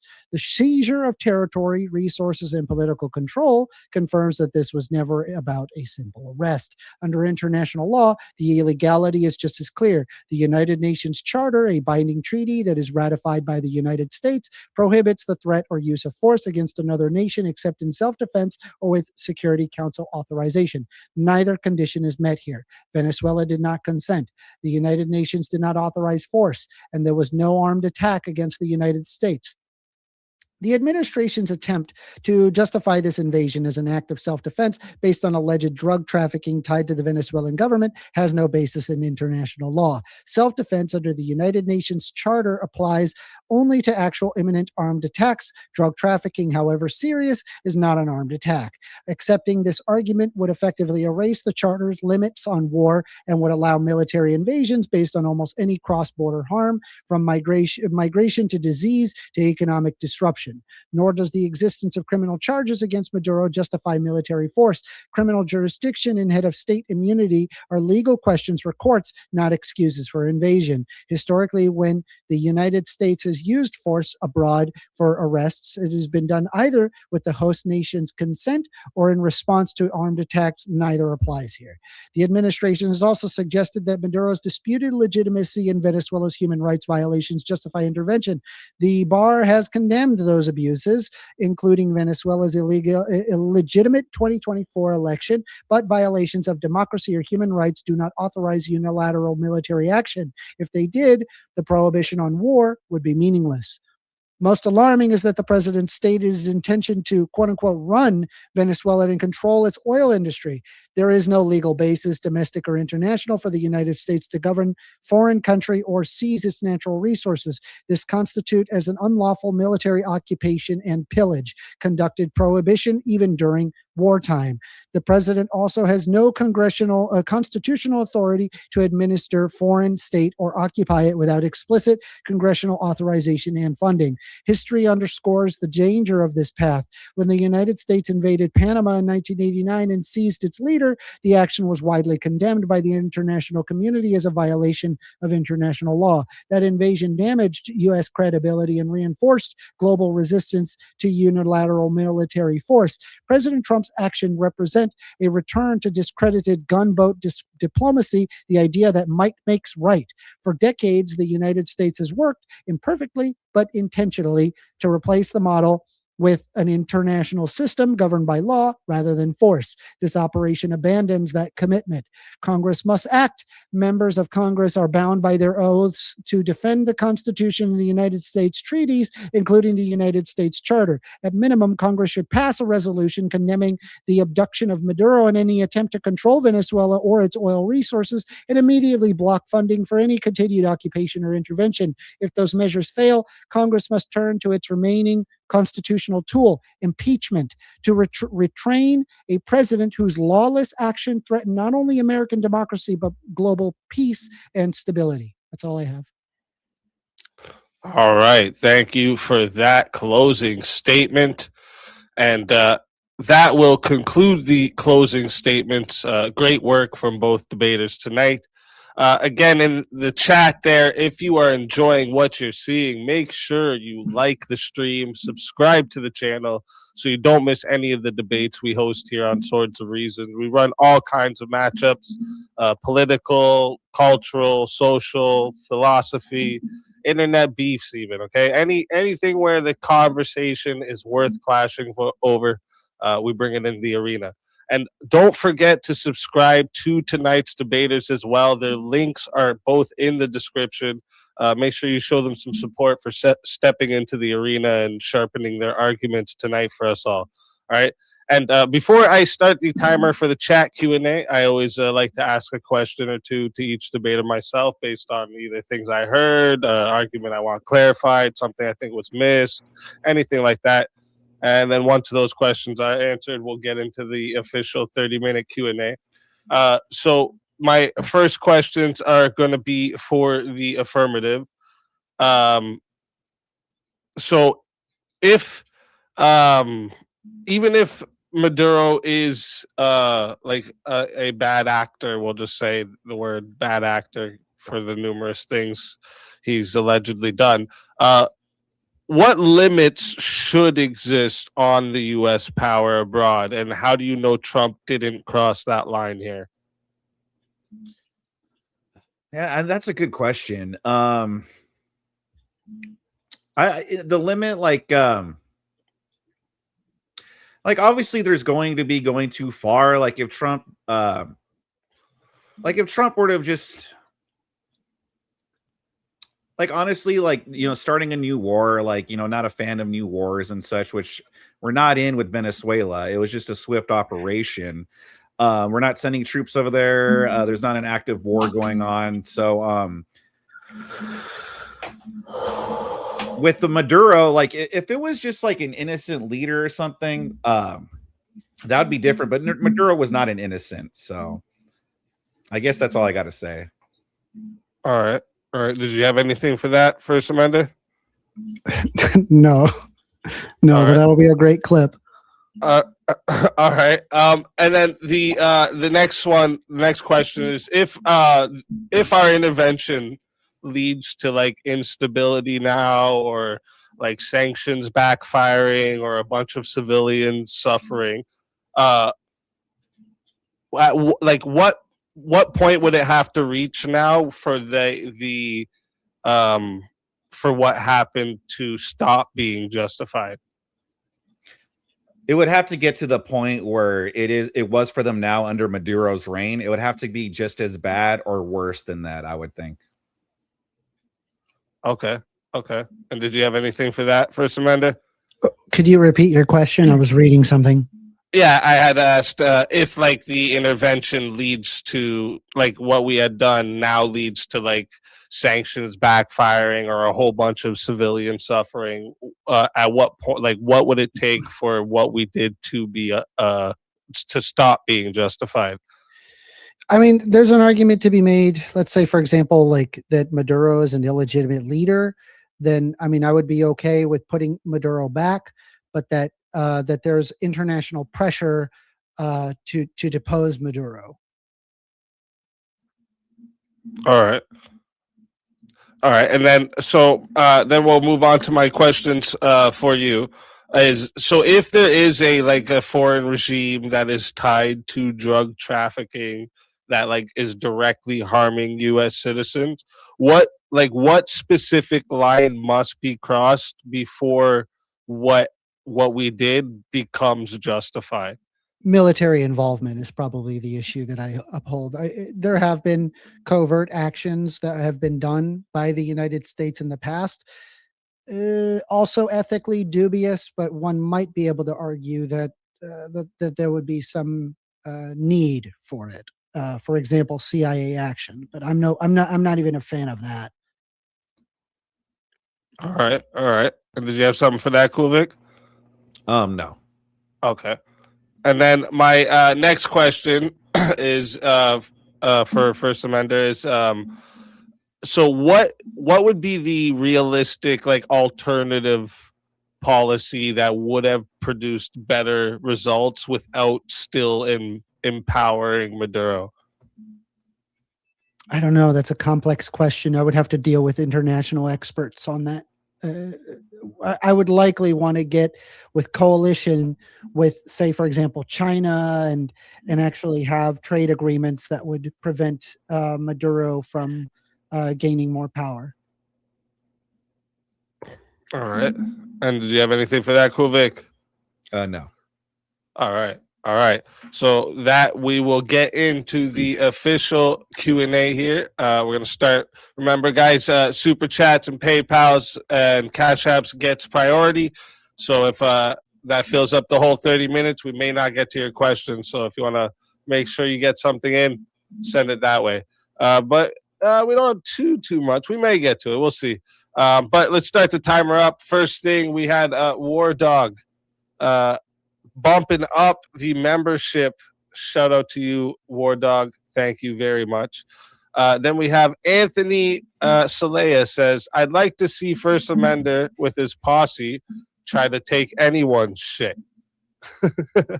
I think he's referring to the benefit that you have there is the fact that I think stealing is wrong, despite having more force to do so. All right. All right. $2 comes in from War Dog, says, explain taxes then. Taxes are a justified use. I mean, if you want me to go into, you specifically benefit from taxation. There are people that are more educated around you as a result of taxes. We generate money by force, which, let's face it, I mean, the person who made this comment likely doesn't even own a house. So I have no idea what he's even complaining about in terms of quote unquote taxes. I likely pay more in taxes than this guy. The taxes themselves are done so that way society functions. One day, you will become old and you will be infirmed and incapable of taking care of yourself. This requires entire systems to be functional, which means taxation. So yes, taxation is just. Do you think all taxes are just? No. Okay, so what about those taxes then? Would that be considered stealing? Maybe. We would have to discuss what specific taxes that we're talking about. I know that there's certain tax credits that I find morally abhorrent. And we could talk about that. So wait, tax credits that you find abhorrent, like which ones? There's like one that's called, it's not capital gains, but I'm trying to remember the name of it. I remember writing about it in a video. Basically, it's a tax exemption for hedge fund owners, where it's effectively like multi-billionaire level of money. Just these faceless business people that they manage a hedge fund, and they give, I think it's like 8 or 9% to all of their investors, while they keep the rest of it for themselves. So let's say if they make 30% within that year with everybody else's money, they give the 9% to all of their investors, but then they take the rest of 21%. And then that is taxed actually at a lower rate than somebody making 50,000 a year, which I find morally abhorrent. All right. We got Anthony Salea for $2 says, can I be Melly Gibson in Mad Max? Sure, Anthony. Yes, you can. I agree. Kokomo comes in for 20, says, just some love for speaking, Alicia. Thank you very much, Kokomo. I appreciate that big time. Anthony Salea says, for $5, says, are you controlling the water in the Citadel, First Amender? I see the starving populace in your background. Why are you controlling all the water? I see the waterfall. I get it. It's mine. Mo Rebuttal, member for 3 months. Thank you, Mo. In the lease with the U.S. oil companies, they did have the right to extract, take title, and sell oil once produced. Functionally, they stole it. Yeah, again, they don't have ownership of the reserves. Try again. You could just Google this. They never owned the reserves. All right. Gravios 24 for $20 says, I wouldn't even look at it as stealing. Moreso, it's spoils of a very short war. If you don't have the strength to defend your oil from other nations, it ain't your oil. Yeah, so this is the same might is right argument. And so it is just, as long as that I have enough guns. I don't think that's what's just, and I would hope that most world leaders don't think like you, like freaking psycho. Like, I don't know what to tell you. Like, this is not just. Like, stealing people just because you have more force doesn't make it right. I'm sorry. All right. $10 comes in from How Long Nate. This is for First Amendment. The U.S. military took oil in the compensation for the equipment.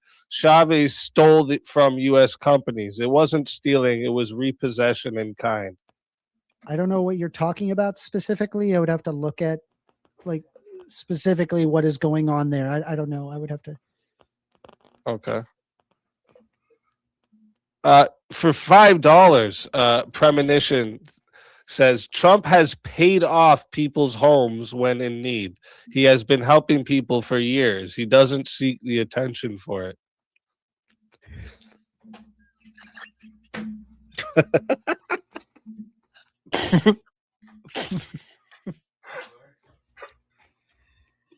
What's so funny about that, First Amender? He doesn't seek the attention.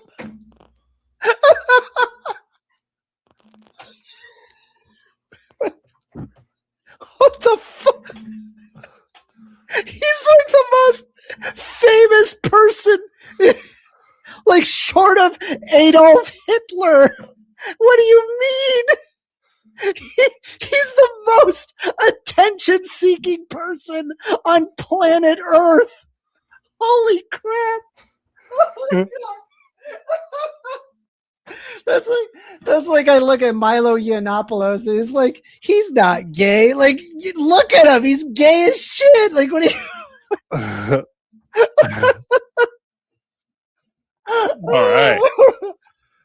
All right.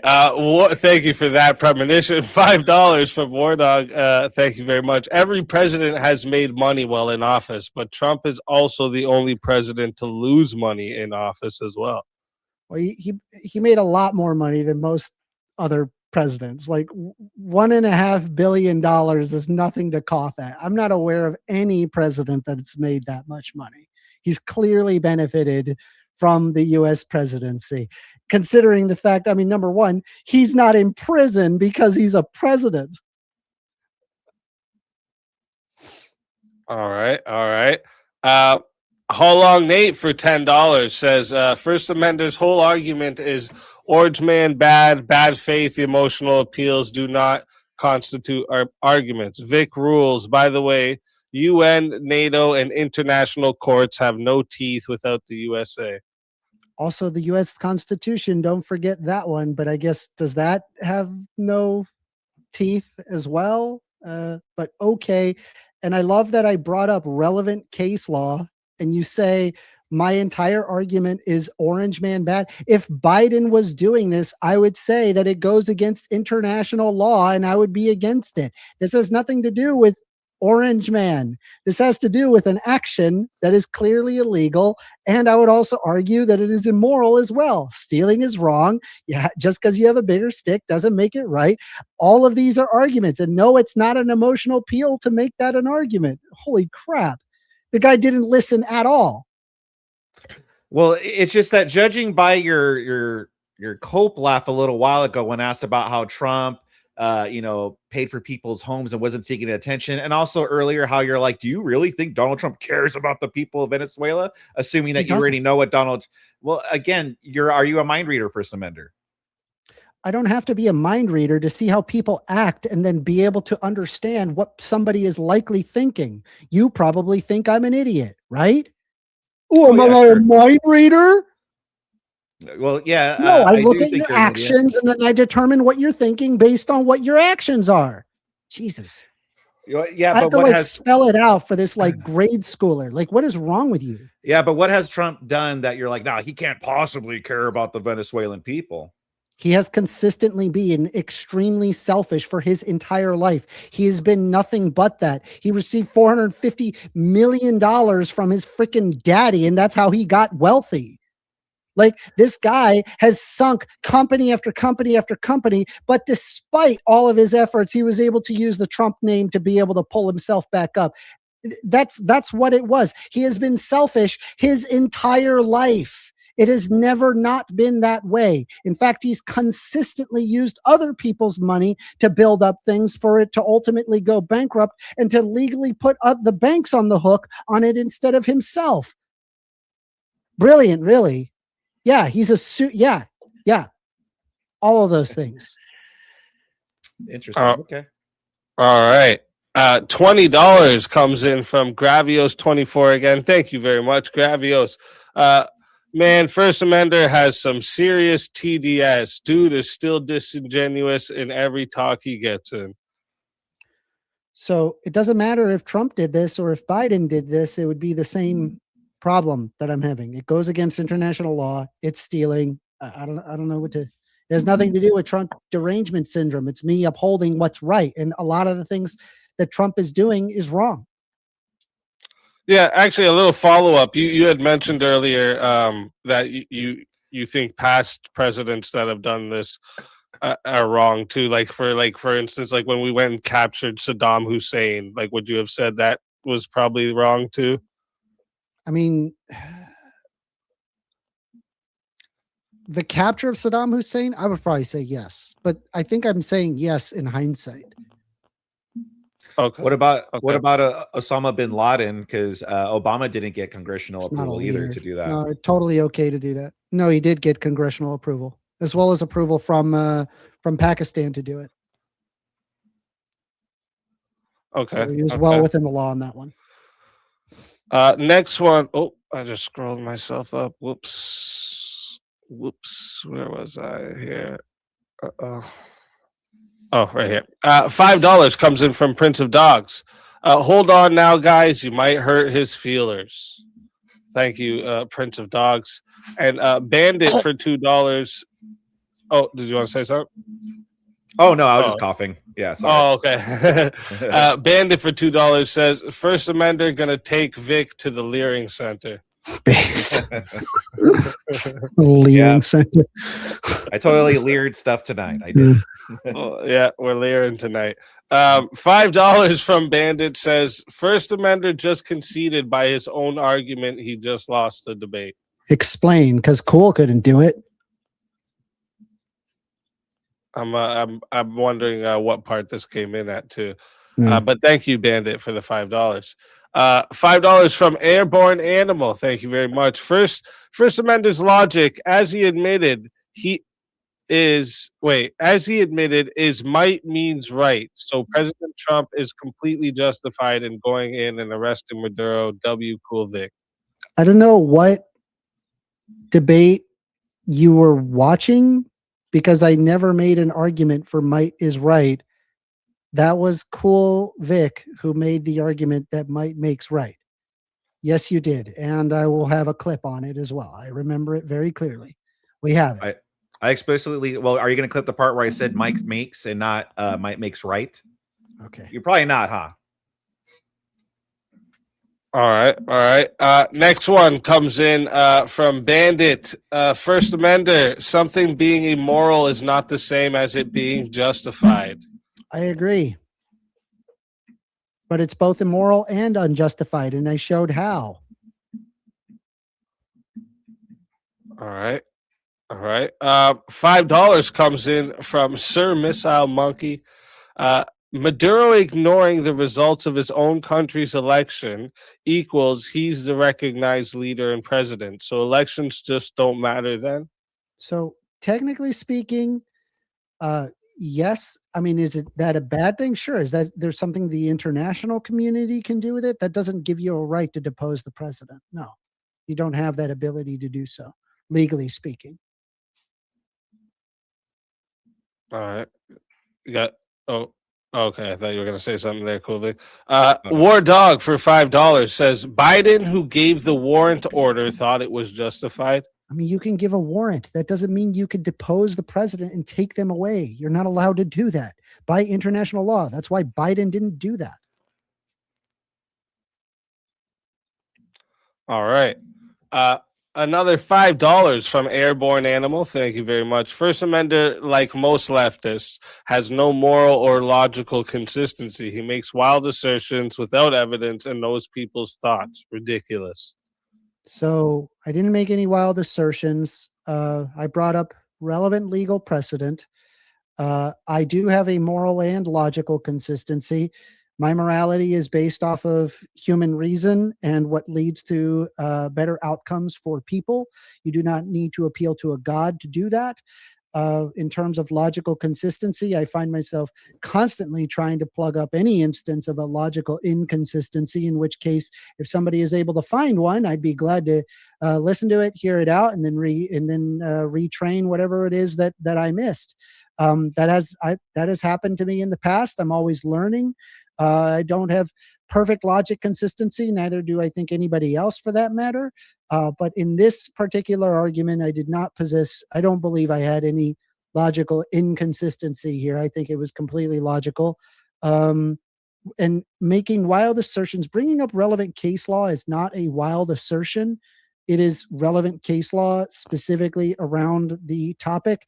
It is not a wild assertion to do so. It is relevant and says without evidence. That's just wrong. Again, relevant case law is not without evidence and knows people's thoughts. Yes, it is possible to figure out what somebody is thinking based on actions they take. Yes, we do this all the time. It's called pattern recognition. All right. Next one comes in just $2 from Sempiternal Chaos just to show some support. Thank you very much, Chaos. Another $5 from Bandit says, what is this big pew that overthrew a government? I want one. Hell, I'll take two. Mm-hmm. Thank you very much, Bandit. Oh, big pew. I think he means, okay. Yeah. The big guns, you know? Yeah, the big guns. Yeah.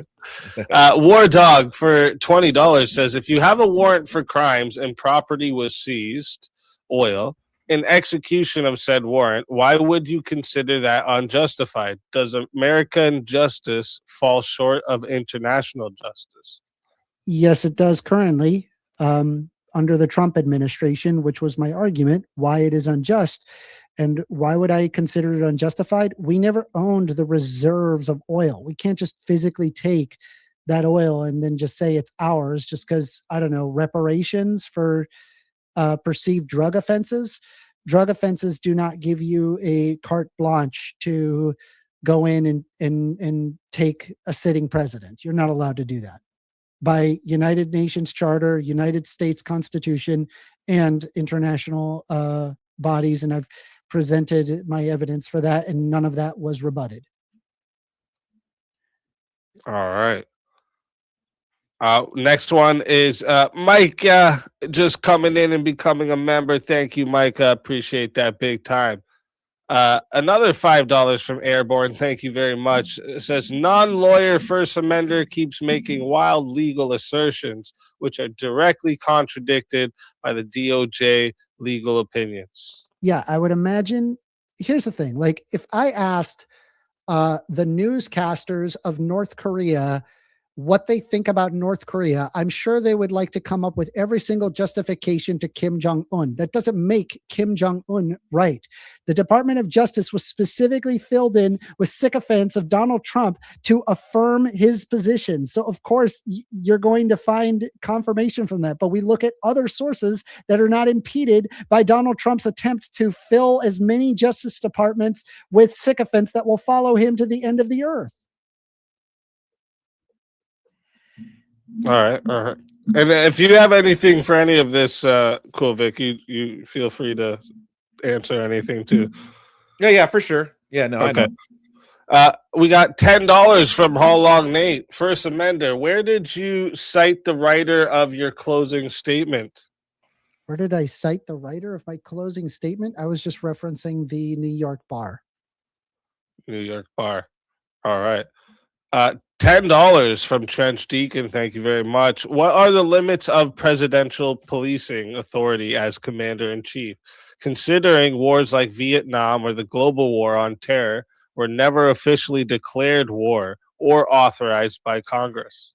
Hold on. What are the limits on presidential policing authority as commander-in-chief, considering war in Vietnam and global war on terror never officially declared war authorized by Congress? They were authorized by Congress. All of those were authorized by Congress. But yes, you're right that they were not legally considered war.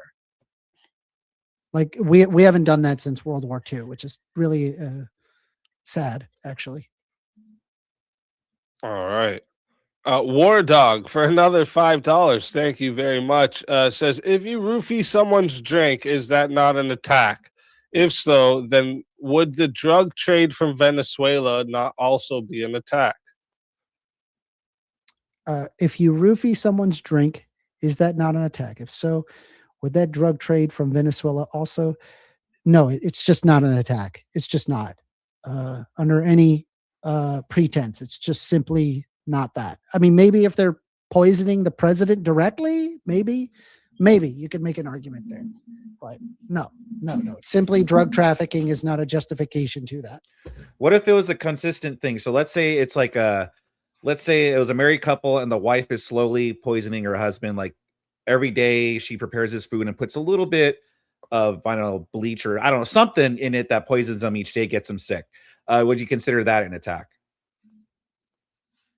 Yes.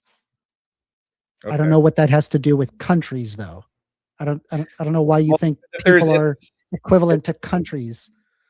People live in countries. So like if people, yeah, but they're not, but a country isn't a person, right? So if another country is, what a fucking idiot. Holy shit. You can't say I'm an idiot. I haven't even completed if I haven't even completed my thought. Oh my God. Go ahead. I haven't even completed my thought. Let Vivek get it off here. Go, brain boy. Let's go. So if there was a another country and there were smuggling drugs over there to here, and there were people getting hooked on drugs and dying off of drugs over here, you don't consider that an attack?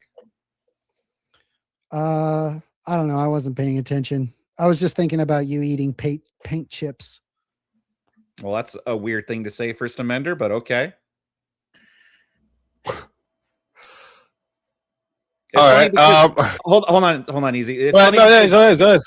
It's because you want to talk about learning from each other, but then I talk and you're like, I wasn't even paying attention, mister. I just want us to come away and learn from each other. You know, let's just learn from each other. I talk, you talk, and we just learn. And meanwhile, you're like, I'm not even paying attention. You didn't even attempt. You didn't even attempt. So why am I? How do you know I didn't attempt if you didn't even fucking pay attention? Because you weren't paying. Because you would ask the same question 4 or 5 times when I've already answered the same question 4 or 5 times? It's clear to me that you're not interested in having a decent debate. You just want to get gotchas. You don't really care about an actual debate or learning from one another. It's very clear to me. Asshole, you're the one that's been like, I'm gonna clip this. I'm gonna clip Yeah, this. I'm clipping the shit But out of it. I'm Yeah. I'm the one looking for gotchas. You're the one that won't engage. I had to ask the question 12 times to get you to answer once on the simplest question. Holy crap. Anyway, so the question I just asked right now, did I say that multiple times? Well, I wasn't even paying attention, so I don't even know. I want to learn from each other. I want to learn, but I'm not going to listen to what you have to say. All right. Next one comes in from Red Door Woman for $20. Thank you very much. Department of Justice advised that President Trump had the constitutional authority to order the military to apprehend Nicolas Maduro without explicit prior congressional approval. Yeah, you need congressional approval to do that. You can't just go to the Department of Justice, get approval to commit an act of war. You need congressional approval as per the United States Constitution. All right. Mo Rebuttal for $5 says, if you have a lease and end it before the agreement states, you broke it. They stole the time and resources from that time. Use that Q-tip head. Think. If you lease and end, you broke it. They stole the time and resources from that time. Are you talking about like you're midway through the lease and they're just going to take what, like your security deposit? I mean, this is just not analogous. This is completely separate law, and it now operates at like a state by state basis. It's just not the same thing. All right.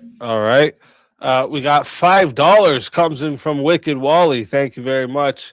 Venezuela nationalized the oil industry, and its previously successful economy was founded on theft for decades. Sounds like selfish behavior. So I'm not a communist or a socialist. When it comes to the nationalization, I mean, I looked it up. They basically bought it off and then moved on. This also does not mean you therefore have access to the oil reserves. The oil reserves was always owned by Venezuela. All right. We got your typical Kyle for $10. Thank you very much. First Amender, is the hundreds of thousands of American and Venezuelan lives lost justification to arrest Maduro? Is his drug peddling against international law? You actually have no proof of that. You don't actually know that. You're just saying that for rhetoric. You don't know I that don't either, know though. that. Yeah, correct. You're right. Mm-hmm. That's why I don't assume that I know something that I don't. Oh, you're saying he doesn't know if Not he yet. is drug. We don't know. Okay. We don't know what is the level of drug. That's totally classified. We don't know what the evidence is behind that. That's just a claim that has been made by the Department of Justice, and there has been no backing to that. We just don't have that information as civilians. So him saying that hundreds of thousands of Americans lost to Venezuela, we don't know that. We none of us know that. Okay. If we did find that out though, would it be a justification? I guess that could be. To go in and take Maduro, no, that would be against international law. Drug trafficking in and of itself is not a justification to commit an act of war. All right. Wrath of Reason for $5. Thank you very much. Says, first, your Trump hate stiffy is showing. Put that little thing away. Also, don't disrespect based grandma. Stay. Oh, premonition. Yeah. That's Space Grandma. Everyone loves Space Grandma around here. Yeah, based on thank you very much, Wrath of Reason. Lost Avarice says, "Let me up. I have a show to get back to." Thank you very much, Avarice, you legend. Then we got another $5 from Bandit. Thank you very much. Says, "Ironic that he claims the name of First Amender but rejects God. Take 5 minutes to read the whole amendment, and YouTube doesn't like the 2A word." Take 5 minutes to read the whole amendment. So the Constitution doesn't actually make a mention of God. So I don't know where you're getting that. Oh, all right. Then we got $10 from Trench Deacon again. Thank you very much. First Amender, way not to answer my question. We all know Congress hasn't warred since World War II. Now, what are the limits of a presidential policing power? I would have to go through the long list of legal merits behind that and then see what is the relevant case law. I don't know exactly. I would have to read up on it. All right. All right. $5 again from your typical Kyle. Thank you very much. First Amender, without people, are there still countries? I understand that countries are people, but I'm saying an individual is not equal to that of an entire country. I love how I get called a moron when I pull in just like basic, like elementary school level thinking. Like you can't even fathom this stuff. I'm showing you the truth and I'm mushing your face into it. And I think you just don't like it. I think you don't like to see it. You would prefer that nothing bad happens with Trump or Trump can do no wrong. I think that's projection. I think you're coming from it that Trump could do no right. I think, you know what? Here was an actual example. There was an instance where he wanted to do some, I think there was like a housing project that he was interested in to help the poor. And I looked at it and I was like, yeah, I actually agree with this. So no, not projection. I'm aware that Trump could do something good and be like, oh, that policy was a good thing. I still think it's projection. Okay. All right. Airborne Animal for $5. Thank you very much. Says UN Charter actually allows for the action that President Trump took. Read it again. It was legal according to the international law. That's wrong. Why does the international community and every legal scholar disagree with you on this? So either every legal scholar is wrong or maybe you're wrong. All right. All right. $5 from your typical Kyle again. Thank you very much. So when Trump tells Maduro to stop the drug trafficking into America, is it still not justified? What the fuck are you on? That's correct. Just because that there's drug trafficking doesn't mean you have a right to depose a president committing a wartime act. That is not the letter of the law, nor is that in the UN Charter, nor is that in the U.S. Constitution, nor is that in international law. It breaks literally all laws regarding this. All right. And one last one here, and it's from your typical Kyle for $2 projection and a nice dash of cope, First Amender. All right. Thank you guys for that, and that right there is going to wrap up the Q&A for tonight. First off, thank you to everyone in the live chat for all the questions, the engagement, the support. Again, this is what allows me to keep bringing you these debates and the entire Swords of Reason experience week after week. So I appreciate every single one of you. And of course, a huge thank you to our debaters for stepping into the arena tonight and sharpening the ideas in front of us all. All right. Before we move on, let me check real quick. Are either of you planning to stay for the open panel tonight? I got it. I could stay for a little bit. Okay.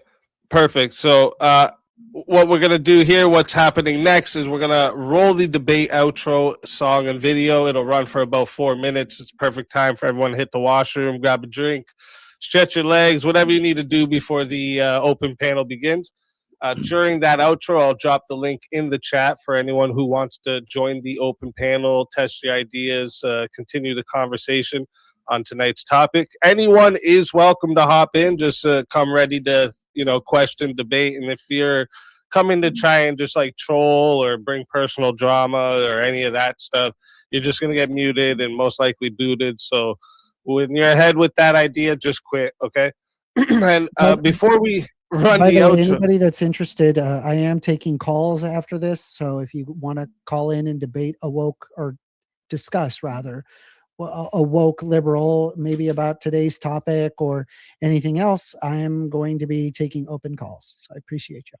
all right, there you go. If you guys want to talk to First Amendment, head over to his channel. He's going to be taking calls. All right. And before we run the outro, make sure you guys subscribe to both debaters. Their links are in the description.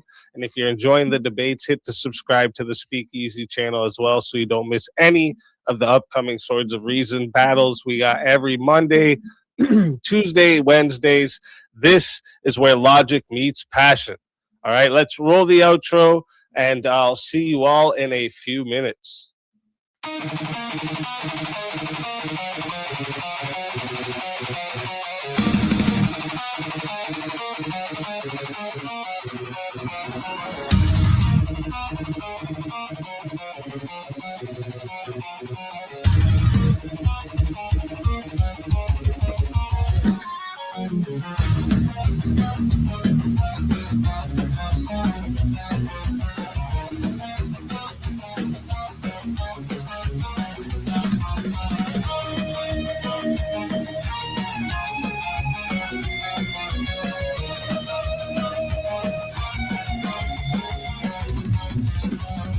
Step into the circle where the echoes collide.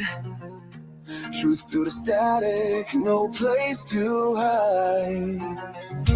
Iron tongues, sharpen fire in our breath. We dance with conviction on the edge of death. Your words are bullets, mine are storms. Ideas forged where lightning forms. No retreat, no treason. We clash our swords of reason. Cut through lies with steel precision. No faith, no fear, just raw collision. We clash our swords of reason.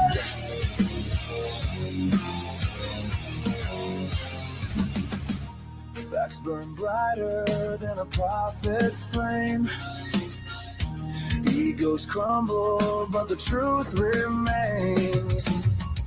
Every scar, a mark of thought's crusade. In the battlefield of minds we've made. What'd you guys think about that, huh?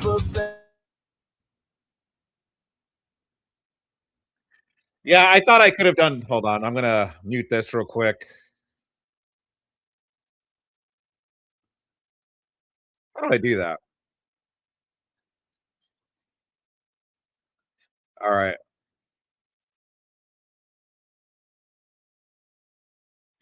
You should have kicked his ass. I wanted to, Grid. Yeah, look, I freely admit that I'm not like a good debater yet. I'm still learning, so I freely admit that. I know what my issues are.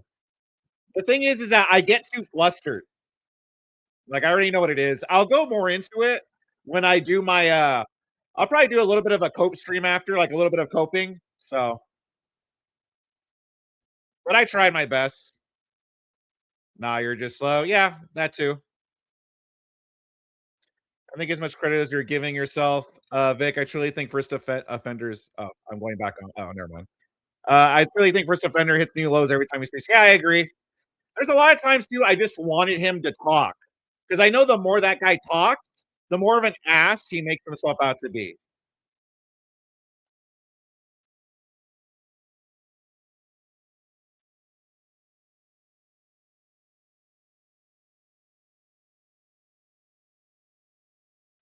I'll give you credit, man. I could never do it. Yeah, debating is not easy. It's not. Yeah, I think Amender's giving you good practice. Yeah. En route to mastery. Yeah. Yeah, I thought the beer would kind of calm my nerves, but I still got flustered. Looking fatigued, Farmer Retardo's lost son. Yeah. You had been paying attention to me in chat, you would have wrecked him. Yeah, it's kind of hard because I wanted to listen to what his argument was, but I did see things here and there. Yeah, by his logic, I wanted the drugs to be confiscated and returned. Yeah. All right, guys, I'm gonna go back over there. Speak easy. And we're back.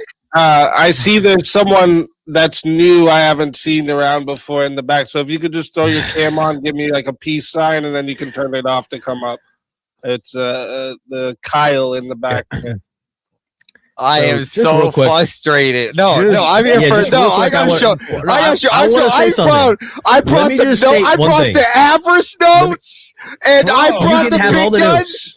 I brought the big guns. The AM, PAM, 10-100. I brought the big guns. One statement. Okay, fucking Mouskowitz.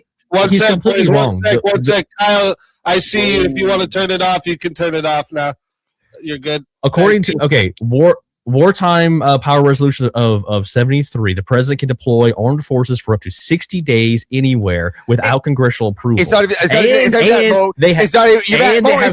worse than that. 30 days. They have 30 days for safe withdrawal. We're not even at war. We're not even at war. No. We're not even at war. This isn't a war thing. We're not. So how do we explain? Okay, so you don't have to declare war for this. Operation Southern Spear, Operation Midnight Hammer, Operation Rough Rider, Operation Poseidon Archer, Operation Poseidon Guardian, Operation Comb Tiger, Operation Gumbo Top. I don't understand. These operations go on and on and on, and we did it without Congress approval. Fuck, dude! I'm sitting in the back.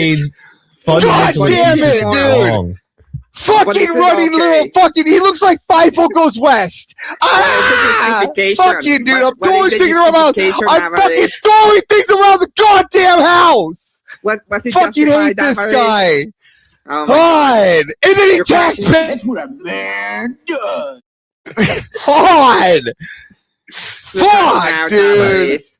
I'm crashing. I like to play dumb with the least thing too. Fuck you, dude. You're just crashing out, and then he runs. And then he gets mad. Yeah, and I've been mad all day at the news because I've been muted because of Bible study. They muted me during Bible study. God damn it, dude. It's been a day. This has been my day. You clip it. I'm gonna fucking angry. Energy, you know what I mean? It's fucking crazy. It's crazy how you can sit here and go, it broke international treaty. So everyone breaks a treaty. Everybody breaks a treaty. And listen, here's the real question. What is going on here? Who's gonna stop me? Was he justified? Like, I want to know if he was justified. Oh my god. Dude, so there's a story. I need to know if it's justified, first of all. And then he runs to his other channel like a little bitch boy. Yeah, like, you can call it and I can mute you. Get me where I can mute you. Like, mute me? You kidding me? You gotta pay for that shit. Fucking bitch. You're crashing up. Come visit me to my channel, please. I'm gonna be taking calls. You're crashing out. Well, we know how Avarice feels. How does everyone else feel? Bandit, I see you here in the back. Just wait until we have room. We're at full panel right now, but as soon as someone drops, I'll bring you up. Yeah, somebody please on the left right now. Somebody take a left side right now. I swear to God. Come up here and take the left. Stop it, Avarice. You're not justified in your takes, okay? It was a treaty. I'm gonna jump on them like a rabbit fucking mongoose. Look, I have a small little mouse here is giving me smooches, and he tells me that he wasn't broken. They broke a treaty, Avarice. They broke the treaty, okay? And then he says, what does he say? Every legal scholar Wait, then Ryan Mulaney's not on Law and Order. I remember him defending Trump. Then it's not every legal scholar, you piece of shit. Stop monolithing everything, you fucking mouse. God damn it. Have you seen FIFO? Have you seen American Tail? That's what he is. He's a little fucking mouse. He's a little mouse boy. Okay. Well, it's rat boy. Okay, get it correct. It's rat boy. Your mic's really low, Marte. It's funny, but I'm just like, bro, abolition. Take a breather. We'll be back. Hold on 1 second. I'll bring it back. I just needed a break from all the spurging. Yeah. It's rat boy. Get it right, Tavares. You got it wrong. Okay, just like every single one of my scholars is on my side. You know, you don't they get all it. agree with me. Yeah, You all agree with me. I don't understand how he the whole lease thing. He like danced around that, but you can claim all day that the resources in the ground. There was still a lease in place that was broken whenever they kicked them out. So they are that is their time and resources from that time. Yeah, exactly. As soon as they took it from the ground, you can't logically square right. But he's like sitting there playing dumb, like, oh, I don't know, like, oh, yeah, okay, whatever. And then you laughed at base grandma. It's funny because we confiscated it. We didn't steal that. So if you have wildlife fishing game and you have a deer out of season, they can't take your truck. If you're drinking and driving and you go to prison, they're not going to impound your car. We do this internationally too, all the time too. So there's a difference between confiscation and forfeiting your stuff as a wanted criminal. Matter of fact, the previous administration put out a $50 million bounty out on him. What do you think they were going to do? They just did that for funsies, which was crazy. I can't believe First Amendment came up here and dug himself a hole, and I was ready to bury him, and he just runs off. This is insane. He's not only going to run off upset. He's just mad that a socialist country got like taken down, and he's Marte. Like, He went to his own channel to bait you so he could mute you. That's what he did. He ran. I did go to his channel. He's not live right now, so he completely ran. Seriously ran. I checked myself. He just ran. Oh wow. he ran from his own channel. He's not even live right now. I checked. So yeah. Damn. Yeah. I was going to go to his own channel and leave just do that, but oh well. Marte, I'm right here, Marte. Okay, they didn't run. I'm right here, Marte. What do you want to talk about, Marte? Crazy. I got my right here, Marte. Okay, all the scholars are on my side. Tells me what I need to know. And the rat speaking to me as well. And the I even took notes for this too. I'm so mad, man. I rarely take notes. God damn it! All the notes down the fucking drain. Correction, he is live. He is live. I just checked. Oh, okay. Shut. We just all go right now. Comments. Why do they have this like this? Lies. You see, they are trying to drag my cool, pure name through the mud because they're mad at me. I want to be able to hit the mute button on you because I cannot trust Speakeasy to moderate our debate, even though he's been an honest guy. Yeah, man, how long did it take you to make that? Did you make that during the debate, No, or did you have this plan? I think he trusts me as a moderator. Oh, he is live. Okay. Yeah, he is live. He does keep coming back, so I think he trusts me as a moderator. Listen, as much as like I obviously I'm not on his side for this debate here, right? But like as much as that's the case, like I'm never gonna put my bias into a debate, right? Because it ruins the whole thing, right? Well, yeah. That was the point. Yeah, if we want that, we'll go to Sarah's. Hence me ending. Hence me ending that statement. We already have a channel for that. Yeah. The reason why I ended that statement, which he's an honest guy. Oh shit, that's funny. Yeah, he should. Are you telling me there is another channel where I can have like stuff on my side? I wonder what that is. He just wants to mute us. He wants to mute us. That's what it is. Hold on real quick. He is live right now, but I checked his poll in his chat. He's getting bodied 54 to 40 something by his own people in his chat right now. This is crazy. Dude, that you're getting bodied by your own chat. Anyways, just to be completely, to be completely fair though, the very first time First Amender came and he stayed for the after panel, a bunch of people jumped up and just dogpiled the shit out of him. Like nobody gave him a chance, So I kind of understand him being weary now. Like, yeah, fuck the after panel. Yeah, but I've actually debated him before, not officially, not moderated, but I've debated him before on the transgender thing, and it's funny if you go to his When video you on said that, I was so curious. Where can I find that? I didn't know that. yeah, it's on my channel and his channel. This was back in April of last year, I think, like April or May. But Wow. yeah, but it's funny because if you go to his channel and you read the comment sections on his channel, everyone agreed with me on his channel. So That's what's happening right now too, Vic. So history's repeating itself. Well, he's even said one time that he's got a lot of hate watchers. Like he said that the one time too. That hate watchers is crazy. I think he's got nothing but hate watchers though. A lot of people get hate watchers, but yeah. I think he's got nothing but hate watchers though. Is the thing. I don't know. Hey, what's going on, guys? Can you guys hear me? Yes, sir. Yes. Awesome. Hey. Yeah, sorry, I'm like right in the middle of work, but I had to come on, and I was hoping fucking First Amendment was gonna stick around, but coward. Yeah, me and you and everybody else, buddy. Holy I'm right shit, here, dude. you I was bitches. like, I'm right here. the Okay, right here, you justification. bitches. He kept going off of justification, and you know what I like to think of the countries as like your household, right? Now you're telling me that somebody is peddling drugs into my household, infecting my family members. Is that not justification to go launch a nuke over at that drug dealer's house? That's Absolutely. But one of the ways I would have done it. I will say, good on you, cool, for the debate. There were some points that you did miss that you could have nailed. I know. That's just, I know. That's constructive. That's not to mean anything bad or anything. No, I how many it. formal debates have you done, Cool Vic? This- like structured like this? So formal, this is my second one. And the first one it was me and Wi-Fi Gospel. So it wasn't even like this is my first solo moderated debate. Okay. All right. I thought you did pretty good, cool.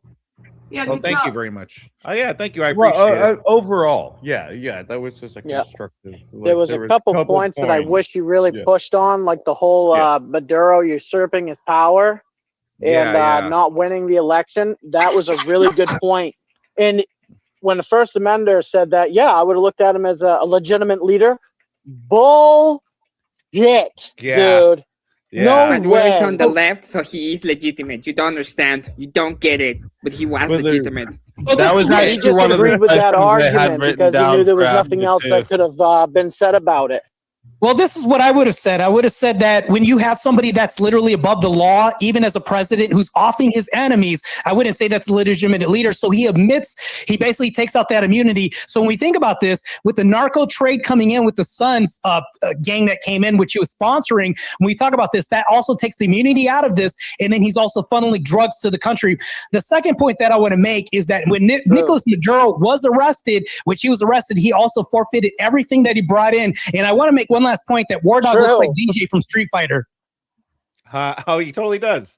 That's great. And another argument I'd like to make is he kept bringing up international law. My argument to that is international law is fake and gay. Well, that's the whole difference there too. Yeah, like who tells your culture how to live? International laws. Hey, Manar wants up. What? We have a Manar happiness. Yeah, we got two people in the back waiting, but we're at full panel at the moment because it only allows 10 on at a time. So, chat. If you want to kick a panelist, though, it's $50. You kick a panelist, but you can't kick Cool Vic. He's off limits. Or me. I'll hop off in a minute. I'm at work anyway. I gotta hop off in a minute anyway. There's just a couple things I just wanted to bring up. Yeah. Go ahead. But the whole international law, he's bringing up international law. There's been plenty of times. What the hell is international law ever going to do, and what have they ever done? Nothing. They can't do anything to America. Like, he's sitting there saying that he would justify somebody coming in and taking Trump or whatever. Hey, DJ, you were saying something? Mike didn't quite work there, and then let him finish, please. I also won't stay very long either, so you'll be able to bring up the other two people. I have a couple things to say, and then I'll jump. Is it past 7:30, Grandma? It's 7:34, but Hey. no, my bedtime is around 10. But I don't like it because there's so many interesting people. I got like 4 things to say really fast. I love that intro, that movie intro you do. Oh, thank you.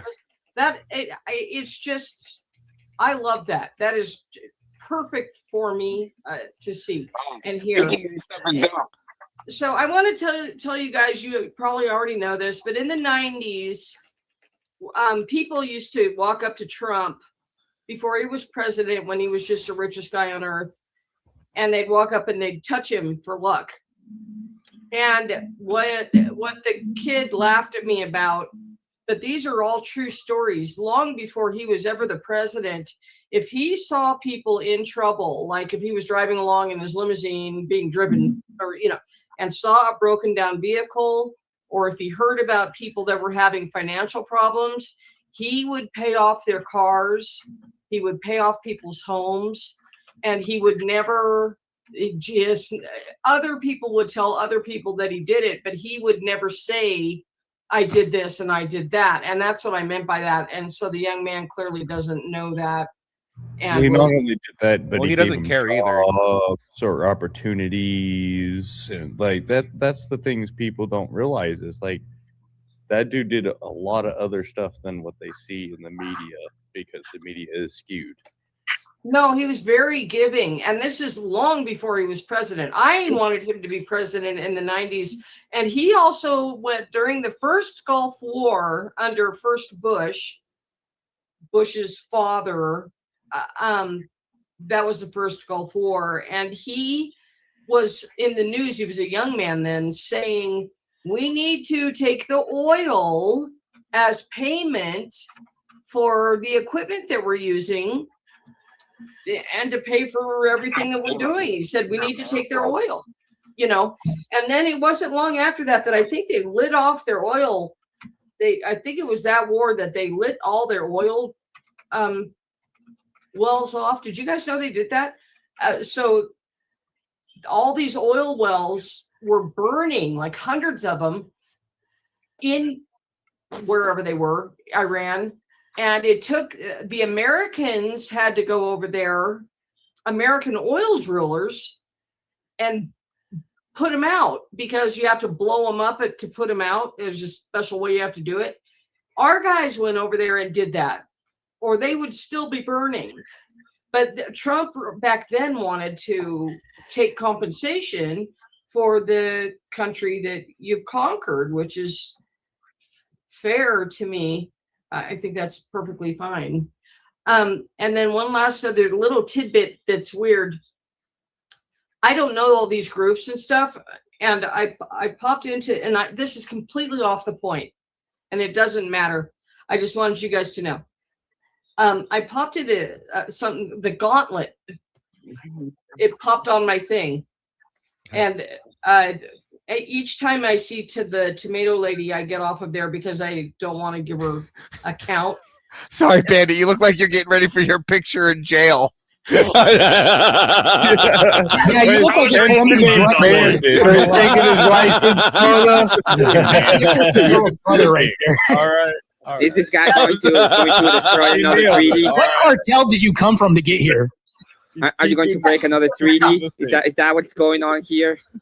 No, maybe I blend in. So I didn't realize I was going to look like Hobo Wolverine. Yeah. No, you look like Hobo Super Mario right now. No, you guys It looks like Mario crossing the border. Love you. God bless Space Grandma. And he just got caught. You're wearing your orange jumpsuit right now. You're already in, bro. I know, that was a bad choice. Now you're ready to have your head chopped off. They always put them in their orange jumpsuits for that. But no, the little, I was going to tell you guys, the little Arab guy, Mama Mumi or Manimo, that was debating on here, the Mima. Mustard? or whatever his name is, the little Arab guy that was. Yeah, Mustard. Okay. Momar. Yeah, whatever his name is. He Manard. he's he comes over here from the Gauntlet. Because when the Gauntlet pops up on my thing and I finally figured out how to not make it do that, every time that it popped up, he's right in there. Yeah, well, I think he just goes to a bunch of different open panels. He goes all over the place. Yeah, he calls in a lot of places. Yeah, he's trying to spread the doctrine of cousin fucking. Yeah, no, he's free to go wherever he wants in the free world. But I was surprised that he was in there, quite in there. Someone was talking about my mom. I always tell him. I always tell Mustard that he needs to make sure to put ketchup on my hot dog. Avarice. He's going to get on this panel and call everybody dogs, but joke's on him. There's 2 dogs already on the panel. So yeah, now there's 2 of them. He can make. Yeah, that's what I'm saying. All go boys and make a rat. other people. And I'm going to sit and watch. Dude, I thought I got a big nose, but War Dog puts me to shame. Man, you could like sniff roses from a mile away with those bitches. You look like you got a puppy paw on your face right now. That's crazy, that's bro. a sniffer. Hey, that's a family heirloom, bro. Yeah, I bet it is. I bet it is, pepper, bro. That's crazy. Dude, you got me beat. If I ever need to, if I ever need someone to locate something via scent, I'm gonna hit you up. All right. You don't even need an oxygen tank. You got 2 on the side of your cheeks. Ted said, "Y'all be nice to my boy Minar when he comes up. The hat, my little bro now, or else your head, my boot standing." Yeah, let's do it, Trench. Me and you, baby. You fucking dwarf. Anyway, but, hey, just real. I'm gonna go off. So you guys, we'll see you tomorrow or the next day. All right. But I'll stay. I'm staying. I'm just gonna be watching. All right. Okay. All right. Night, gentlemen. All right. Enjoy that. Enjoy your melatonin. Premonition looks like the lady in Misery that broke the ankles. That's crazy, bro. I do not. I don't. I thought you were gonna leave and not hear that. What? Goodbye, Grandma. Go ahead and that destroy it. Deserves a kick, man. Just real quick. Oh, look at it's Marte's trainer. Look at that. Minar, I'm gonna body you in 2 weeks from now. You realize that, right? You want to get a good body? I got you. You're gonna get bodied in 2 weeks. Guys. Yeah. Good luck, Minar, in this debate. 2v1, by the way. This is amazing. Premonition. She said I'm a famous guy. She's seen me on TV. This is amazing. I'm taking this as the such a cope. compliment. Delusion. I have way more famous than you. I have a tiara. I'm so What do famous. you have? Everybody knows about me. I'm so happy. Tomorrow's my birthday too. I'm gonna be 30. Oh, happy birthday, Mustard. What a great way to start the year. I'm so happy. No, hey, no. Everybody deserves a good happy birthday. All right, happy birthday, Mustard. You deserve it. Happy birthday. He's a liberal, so he's very soft. So this is why he's like nice to me right now. No, I'm just showing my benevolence. The liberals are softies, so they're. Look at I'm just showing my benevolence is all. You know what? To say happy birthday. I agree. You're better than us. There you go. Best wishes to you. You're not an extremist. I agree. You forget. I'm avaricious. Just so we don't get too far away, I think Bandit was going to say something about the. He was going to teach us about crossing the border. Oh, you changed your shirt. Oh, come on. Yeah. Wait, just real quick to answer the First Amendment's question about why did they grab his wife? Well, it's not been reported widely in the media, but she is well known as a torturer in Venezuela. So that's why they grabbed her. Wow. Wow. Yeah, I didn't know that. Scandalous. Mm-hmm. They were Bonnie and Clyde in that shit. Nice, KEWL, nice performance today. Wow, must have been a lot of work for you to get prepared for something. It's such a big debate. Hey, how are you my trainer if you look anorexic? You should eat more pork. I got BLTs for you in the back, bro. Hey, question. I missed one of my cycles, guys. I missed one of my cycle off of some bacon, bro. This is just rice and chicken right now. I missed one of those cycles. Bananas and rice? Is that what it is? Yeah, get the pink chicken, bro. The oink pink chicken. Get that, bro. It's delicious. Hey, Minar, just so you know, those vegetables won't get rid of the curry smell. Yeah, or the sandals W. I like that. It's just thought you ought to know. It's funny because you look more Indian than me. The only thing you're transitioning off of is the trend. Well, is the Alaska. He's got the transition forehead. I mean, look hormones. at him. You mean the Alaskan Honestly, forehead? If you're a little bit darker, you look like a true Indian, one of those Brahmas. You know, I mean, give me a feather. Let's see what happens. Anyways, KEWL, man, wow, man, so amazing to see you getting paid $7,000 to post and to benefit and to support your baby Trump. I'm really happy to see that. So I just wanted to come here maybe and congratulate you on the money that you made with your You post. saying he's getting shekels on the side? 100%. There's no Somebody said shekels. Seems like you unless they're getting paid for their opinions. If I'm not getting paid for my opinion and I think like that, I would just change my religion, I guess. Yeah, coming from Slumdog Ramen like this is rich from you, bro. Like this is crazy. Wait, did I just minority talking to me, bro. wait? Did I just hear? Are you willing to change your religion? Minority. Is it that easy? Latin X. Did somebody mention shekels? Fucking dog. Where are my shekels? KEWL Vic, for real. KEWL Vic, how much money did they pay you to have these opinions to still support Trump? I don't get 7K After at all all. this? After Not all 7K, but a little bit less. Okay, no problem. I mean, I get it because your audience is much smaller than the 7K. Like, Minar, let me ask you, Morgan. quick, Minar, are you so just to make sure I'm understanding correct? You're against like how Trump has handled the Venezuela situation? Absolutely unbelievable. Are we Christians? I forgot. Are we Christians? Why would we go and invade a Well, you're Christian not. country and kidnap their president? I thought you guys are Christians. We're secularists. We're secular, baby. We can do whatever we want because we prefer it. How is a Christian supporting kidnapping Because I Christian prefer it. president? One second, before we all get all hyped up. So we have somebody on the opposite side, but remember, you're all going to be on one side, and he's going to be on the other. Get So mugged. Hey, I was quiet the whole time. Can I get a little Avarice pat on the head? Can I get an Avarice pat on the head? Well, yes. No, the panel started Good, finally. Avarice. Let's let Minar have a little engagement with Cool Vic here.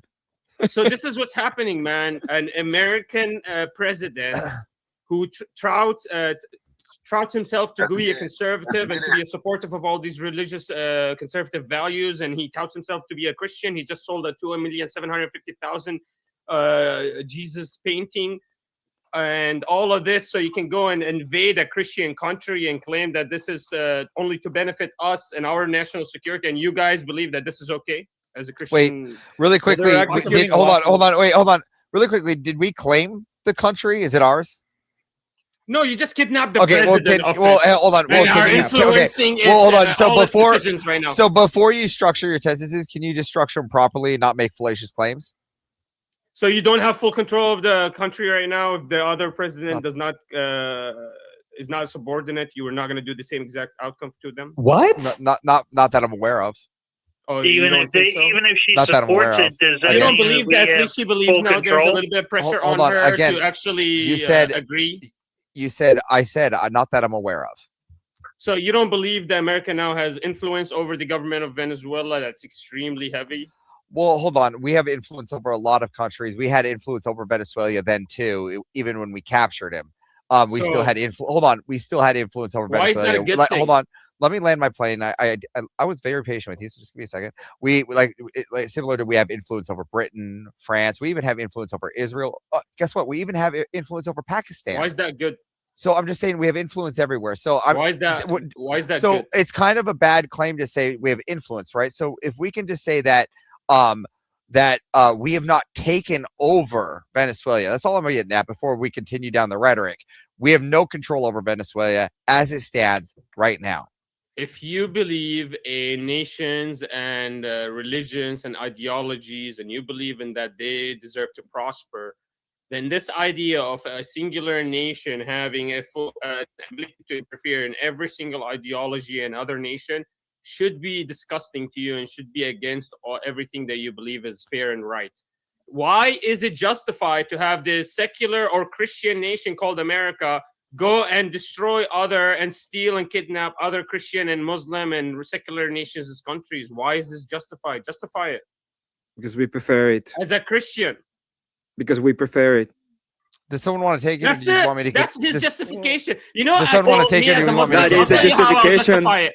You know, I'll justify it right now as a Muslim. The reason we need to conquer America and get rid of this failed government is to better the life of the American people. We'll end the facade of the overtaxation of the American people. 50% of taxes will completely eradicate these abortion we don't laws prefer it. and make exemptions for medical providers to abort and murder children. Yeah, but we will don't bring prefer law it. and order back into your country and make sure nobody comes and scares you. And you will be able to go into your buses and go to work. We still be don't happy. prefer it.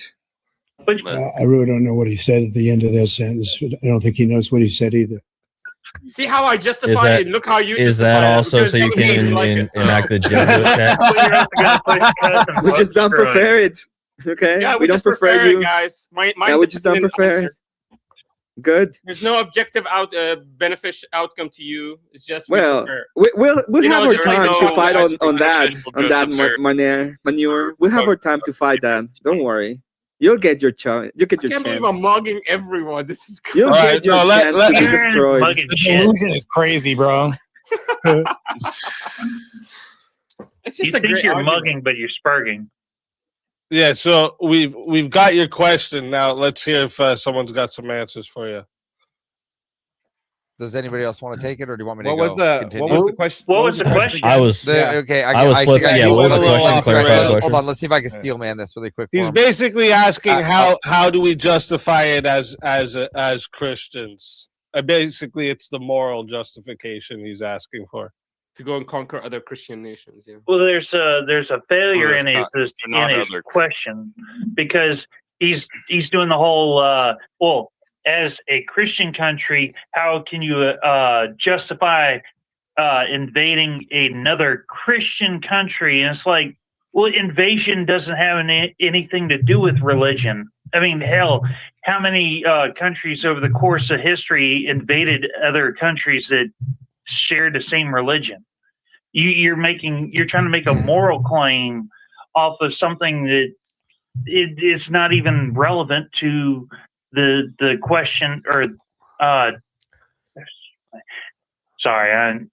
Here, take a look at this. Let's say you have someone who identifies as a Christian, but they're doing horrific things. Does that morally keep you from acting and enacting justice on that person just because they claim to be a Christian? Yeah, that's a good justification. What immoral, horrible thing that you see that person is doing? He was doing drug trafficking. He was, yeah. So killing Americans with drug trafficking. So if someone is engaged in this and people are actually dying, would you not have a moral obligation to actually take action at all? No, that's not good according to you. Let me explain why. Because the justification is you're gonna destroy that nation in order to only better. That's our assumption. No, to save lives off of drug trafficking and billions of money from death. That's saving a ton of lives. That's preventative. Yeah, but the evidence of America is when it comes to nations, they don't eradicate poppy seed fields and eradicate drug fields. No, they expand but upon can them. we? That's the evidence that we have of America. Eradicate poppy seed fields? Yes, we are. Thank you. So you only have assumptions to justify your There was case. evidence that you were eradicating. I would agree, but what's the evidence is you're there going was to use these fields for your there was operation. evidence that we did eradicate poppy fields in Afghanistan. No, there isn't. They were protected by American soldiers. I understand we protected them and we raised the ones we had to raise. Right? Did we not? So yes, we protected certain fields. I know which fields we were because I have a buddy named Grunt in the Foundry who was the person. Producer Hold on, I got a buddy named Grunt in the Foundry whose job was to protect so and the evidence of destroy. America is Hold that on, produced and drugs destroy with those these, fields. Hold when on, they- when and they were given destroy those the- fields. the- So. the No, to say that we resources of the no, nation, but not still, stop all I'm asking you is when you, if you can go back, because all I'm asking you is to not be monolithic and not be fallacious in your arguments. We did destroy some, that we did protect some. Just like going back I'm not to saying we do over not control every Venezuela. poppy field. Exactly. But I'm Yeah, saying but you that took over some. That's all you need to do to see that you took over poppy fields is as an American Christian that's claiming that they want to eradicate, drugs. Hold on. Is So one of the biggest drugs that's destroying okay, your but nation. do we not also use some of that poppy for medicinal purposes on our actual medicinal legal end? Manar. Yeah, but it seems to be. Yeah. So we hold on. So we do extremely need some. detrimental to your nation. It's destroying your nation. So we do need some of that for. It's called the opioid epidemic. Again, so that's why it needs to be controlled. Some need to be burned, and some need to be protected. Yeah, and so the evidence that we're showcasing here is that a nation, when America comes No, you in said as that a we nation, protected all of them for drug they use to use go. this You're acting resources like to it's an produce illegal. drugs, not to eliminate Yeah, drugs. I got And it. so- But some of those resources are used to produce So prescription this argument that we're going to drugs. stop the This cocaine argument is that a failed argument. Let me finish the point, though. Like, calm down, Avers. So most No, of the but your argument that we're point gonna is come in and fallacious. save and stop this cocaine is not. when you're but it's not If he had cocaine. evidence that we eradicated cocaine, maybe he could have stood on something. We do Manar, eradicate you don't have cocaine all the evidence to time. explain yourself. What are you talking about? We eradicate cocaine every day in America. We also use cocaine in other prescriptions for our medicinals. So some again, there are some fields that need to be protected and controlled, and there are some fields that don't. War Dog, you're muted. But that's not the Schedule 1 version of cocaine. Now we can hear you, DJ. There you go. We know your voice sounds like. I've always a big fan of yours too. I played up, back, down, B when I played you in the character. Do you know that the CIA has been involved in Contra cocaine trafficking for many years, starting from 1980s Nicaraguan Civil War? There is evidences of CIA's involvement. Again, you needed traffic to find those bad people. Like that's how we find bad people. We do sting operations all the time. You can't say that because we did. Look at your claim. Wait, your claim is that we own Venezuela. Your claim is that we safeguard all the illegal drugs. This is not the case. Have you heard the term 420? Are they rage baiting? Hold on. What's happening? No. Have you heard the term 420? The original I'm term not going to was take the rage bait. the original term. I'm reformed. The original term was because it was considered the time. The original term was because it was the time that they would move drugs in from a holding cell and get rid of it. That was the whole ideal behind it. To say that we don't get rid of drugs is fallacious. Yeah, Avarice is totally correct on this, and I can demonstrate why. We sent jackals to other nations. I don't know if you're familiar with the terminology of doing this. We've actually helped throw coups, but this is one of the most peaceful extractions we've ever done. Yeah, minimal casualties. I celebrate that. So when you have this, you have soldiers on the ground that use hypersonic weapons at the time. No deaths, by the way. We did this with 20 soldiers to apprehend Nicolas Maduro. Least deaths and casualties to do this. Matter of fact, this was equivalent to a peaceful transition. There's been more harmful transitions in the lieu of saving lives from drug trafficking and deaths from drugs. We've actually saved our nation from more fallacious drugs on the streets than anything else. Yeah, the It's evidence crazy. actually showcases that more than drugs, actually, we were much more interested in the reservoir of oil and the national resources of the nation of Venezuela. Prove that. Can you demonstrate that? Yeah, I have multiple interviews Great. with Bring top-level that up. officials. I'd love to hear that. You haven't had a demonstration all night, Talking about Manar. the oil fields and the But- biggest reservoirs in Venezuela and how Trust they me, have bro, it's more not a oil source, than Saudi Manar. Arabia and how much of an interest that is to America. You haven't Okay, seen where's that, the huh? demonstration at, Manar? Trust me, bro, is not a source. Here's still another waiting. answer to you, Manar. Here's an answer. So Manar. your argument of the drugs is a Socialist- failed argument. There's more interest of the government and Okay, well, here's another angle, Manar. national interest to have the oil reserves. Oh, More because of a you say national so, interest that's to stop why. the cocaine.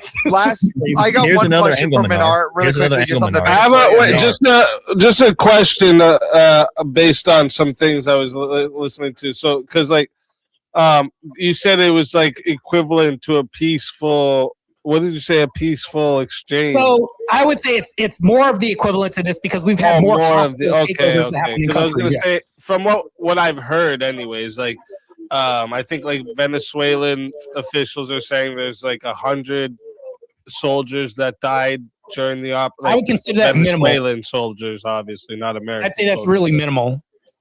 Okay, that's what you're saying. Okay. Yeah, that's I was what just I'm gonna saying. That's why I is said the word 100 people more. dying? Would that be still considered peaceful? But you meant Yeah, that's mostly. why I said more. The word "more" is doing the heavy lifting. I would say more peaceful as in comparison to anything else we've done. That's what I'm saying. Got you. Yeah. All right. It's easy. I'm gonna hop off. All right. Thanks for coming out. Run away, little rat. Run away. We have our date. We have our date, Marte. You're gonna get fucked up, okay? When is our date again? Hold on. No means no. You're gonna get it. Okay? No means no. Wow. Yeah. I'm clenching my cheeks right now. Can you? Yeah. This is harassment right now. You're essaying me on camera right now, bro. This is crazy. I just want to say thanks so much for having me on. Easy. Thank you to the panel. Good job. Cool as always. And yeah, I'll be seeing everybody around. Hope you enjoy Rat Boy Runner. Have a good one. All right, later, Emmett. Minar, here's another answer to your question from a Christian viewpoint. Real quick, I think Vic's heading out. It is anti. Yeah, I gotta. I'm gonna take off too. Easy. All right, tell everyone where to find you. All right, well, you can find me on my channel, KEWL Vic, KEWL V1C, on YouTube, and if you search that up on X and other social media, you can find me with that name too. Good to see you, Vic. Thanks for coming. I can't believe you ran. I can't believe you ran away. That's good to see you, Vic. Not a single answer did I get to any of my questions. All right, Remember Manar, that, Manar, you can call in my stream anytime, Manar. All right. Thank you. Yeah, but First Amendment running isn't running to you. Next time, actually, you need Who's the original runner, right? Hey, all right, gentlemen, so I'm here's also another going to take answer off. to I you, only Minar. came here because I wanted to get at From a First Christian- Amendment. From a Christian standpoint. Well, thanks for coming on. I appreciate it. Yeah, no problem. Later. Okay. All right, guys. Just asked Menard to talk about Islam. Yeah, I saw your comment earlier. What Teriak said that he just wants to. Well, I already noticed that. Like, I know he wants to spurg out about, Christianity. That's even what he wants to spurg out about me. But that's what he wants to spurg out about to me too. He wants to just spurg out about Christianity and such. So yeah, I'll be like, well, what about Islam? Well, thank you guys for your support. Thank you guys. Yeah, like I said, I know I got some people said, oh, you did okay, but you let First Amendment skate off. And yeah, like I know I have a lot of work to do with debates, and I already know that. Like I said, my issue, here's where the cope begins. My issue is where I'll get flustered. So like what happens is that he'll bring up something and I'll be like, oh shit, I actually don't really know that. And so then I'm like, well, fuck. And I'm like, I didn't look that up. And then I kind of start to get flustered. And so then, yeah. But I did let him direct a few points. And I did let him get me like a few times. Like I did let him get me a few times. But there is a few parts where I was just like, I know if I just let him talk, he's gonna sound like an idiot. And he did. And then I did contradict him a few times, which I was glad about, But what he does is he'll just, like I said, he kind of brushes off. Like he'll be like, well, that would never happen, or I'm not really sure about that. Like he'll play stupid, kind of like what he did with Mo's question earlier. And he'll do things like that. I'm already aware of his tricks. You did a good job overall. Well, thank you very much, Mr. B. I hope I didn't let you down on your birthday, man. Thank you very much, How Long Nate, for the $10. First offender is a slippery snick. Yeah, he is. You'll get better at practice, but he still lost. Yeah, I know. I was like, even though it wasn't a great performance for me, he still lost. So that's how much he sucks. That's how much he sucks. Postal Joe, thank you very much. Oh, I already read this. Thank you very much, Nate. Like this and share the stream where you run floppy wrists. Also, thank you very much, Nate, for the $10. Kick the dono. Support Vic while he spanks the soy master. Thank you very much. And Nate, thank you again for 10. Don't make me carry tonight. $5. Get your chat in front of everybody. Yeah. Hope you guys didn't make Nate carry you guys tonight. $2 from Bandit. I can see the intro to the video now. Okay. Thank you very much, Airborne Animal, for $5. The companies purchased the rights for a period of time to sell the oil. The oil extracted is the companies, even if the countries own the field. Okay, see, that's a detail that he caught me on, because I'm like, crap. Like, how does that work? I didn't research that. The only thing that I knew was that they pretty much forced the companies to sell major stakes in their company to Venezuela's oil company, their national oil company. That's all I know. But in terms of the ownership of the oil, that was stuff I'm like, fuck, I didn't look up how that stuff works. So I actually have no fucking clue. Like, this is not something that's actually my forte. Like, when Speakeasy actually asked me for this prompt, I accepted it, and I accepted it outright. No pushback at all, because I was like, you know what, I'm going to try to challenge myself. And I did, because international law, foreign affairs like this, I'm not so great at. So this was a challenge for me just in general. Thank you very much, Nate, for the $10. If you get past Vic's defenses, I guess it's yours now. Maduro lost what Chavez stole. Yeah, exactly. Thank you very much, Kokomo, for the $20. Go, Vic. Thank you very much, Kokomo. Thank you very much, Ken, for the 5. Get him cool, not one step back. Thank you very much. I tried. Airborne Animal for $5. Legally seizing assets for compensation is completely legal. It happens all the time. It is not stealing. All right. I'm glad you sent that in because I didn't know that. So I brought that up, and I was like, well, what about for compensation? So it's hard to pay attention to both, you know? So that's why it's like, I could see what's going on, but sometimes you'll say things, and I also didn't want to bring it up because I haven't researched it myself. So I didn't want to bring something up, and then he pushes back on me, and then I'm like, oh, fuck, I actually don't know. So that's kind of what prevented me sometimes from bringing up what you guys were saying. I'll be right back. I got to take a wicked guess real quick. Be right back.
All right, guys. Yeah, sorry. Just a lot of beer. So a lot of beer and a lot of water.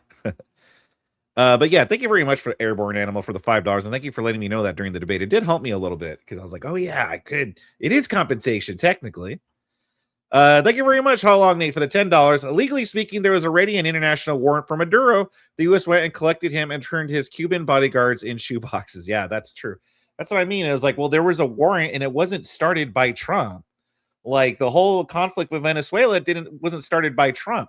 Trump did start the bounty, but even Joe Biden, he raised the bounty.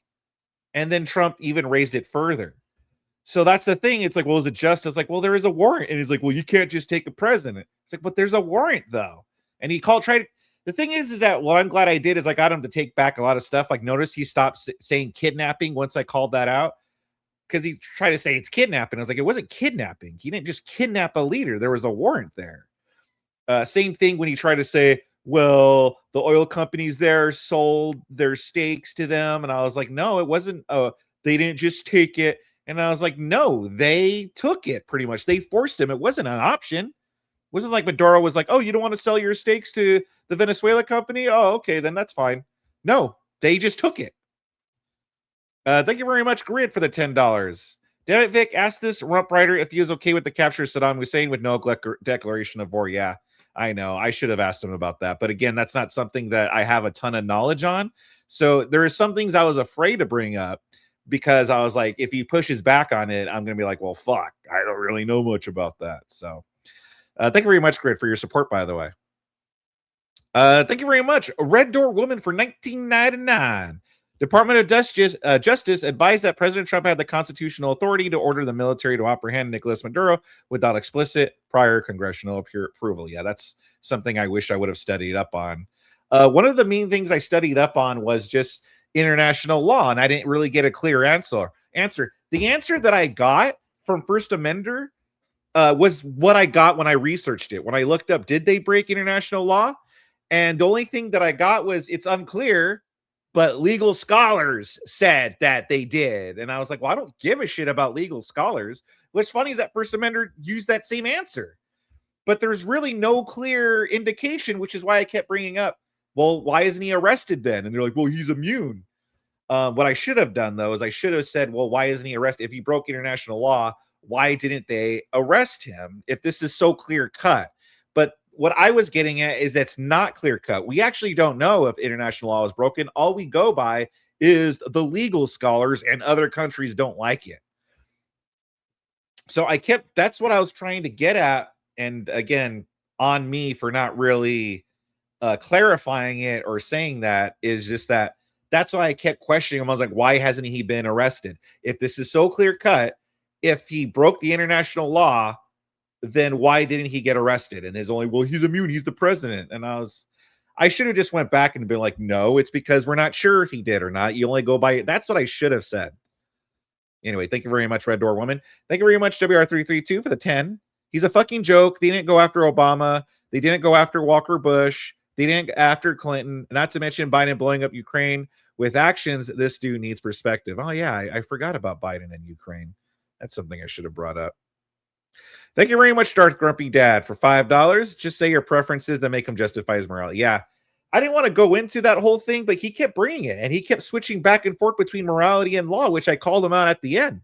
I was like, no, you keep going back to law and morality. You know, that's what you keep going. Pick one. Nate, for $10, don't let him fluster you, Vic. He's an emotional appeal machine. Well, that is true. He is. Thank you very much, Isaac, for the 20. Venezuelans' consent isn't a factor to U.S. actions. While it's welcomed, U.S. doctrine and congressional requirements allow POTUS to act and then have 30 days to justify it. Just because you don't like it doesn't change justification. Yeah, thank you very much for that, Isaac. And also thank you very much for the $2. Trump has Jew lawyers that said it's okay, so I know, right? Thank you very much, Nate, for the 5. Mr. Offender has definitely proven if you're not going to ride him like a misbehaving horse, he will not respect anything. Yeah, that is true. Thank you very much. You're gay for 10. First amender, what do we do about Orange Man bad? Should we protest or consult the Mouse Uterus Oracle? Damn it. I should have asked him that. Thank you very much. You're gay for the 10. Thank you very much, Nate, again for the 10. Good job. First amender is a slippery snake. Yeah, he is. Hey, thank you very much, Tyler, for being a member for 5 months. This was a fun debate. Well, I'm glad you liked it, Tyler. Make sure you check out Tyler TV, everybody. And lastly, thank you, Ken, for $5. 10 more before the goal. Well, that's true, right? That is true. Thank you very much, Bandit, for $2. Mr. A, our first A, is a little girl. Yes, he really is. So emotional. And then he would try to say, like, oh, you're spurging out. And I was like, asshole, you're the one that's fucking spurging with your cope laughs, your cringe-ass cope laughs. And then remember, at first, he's like, oh, I just really wish you would engage in the hypothetical. It's like, oh, shut the fuck up, dude. First Amender looks like the gay son of a supervillain. Yeah, he does. Review for future reference, Vic. It's not might makes right. It's might makes. I did say might makes. If I did misspeak at one time and say might makes right, but I did clearly at one point clarify myself and said no, might makes. And I did even tell him I'm not saying might makes right. I'm saying might makes. I even said whether I like it or not, it's just a fact. Might makes.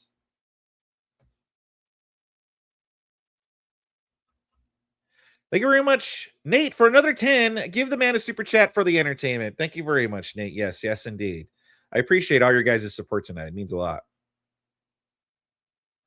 Cool. Let me finish. Well, yeah, because he would interrupt. I would try to ask him questions. By the way, is this the hater in the chat? Is this Tegan? Is Tegan back with their 1001 alt account? Yeah, like I would. I mean, what am I supposed to do? He didn't let me finish. Like I would ask him something, and then he would ask me something, or you just interrupt as I was talking. I was like, asshole, I'm fucking talking. I wasn't done. Oh, okay, I guess I missed that. My bad, brother. Yeah, I might, like I said, it's possible I might have misspoke at first, but I did clarify it later. I did correct myself and say it might makes. Yeah, he's a shit debater. Yeah. He said the same thing 500 times in Easy's chat. Oh, yeah, I know. I saw it here, too. Yeah, that was a big of a Spurg moment. I don't consider it. I mean, maybe, but I don't consider it. I had to get control. Or else I would fucking lose my train of thought. So I was like, no, dude, I gotta fucking ask. You're just interrupt me. I guess I'm an R supporter, yeah. If you're fatigued, go to bed. Yeah.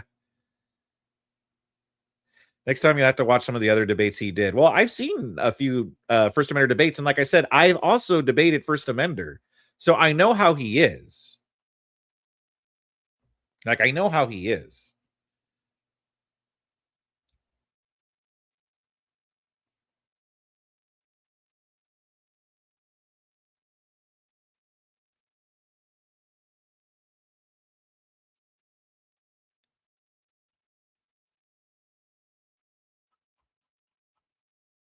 Hey, thank you very much, five. Thank you very much, Tyler, for the 5. I was entertained. I'm glad. Thank you very much, brother. Is this your position? Might makes right unless it's me. Well, I never said that. No, it's not my position. Might makes right. My position is, which is just a fact, might makes.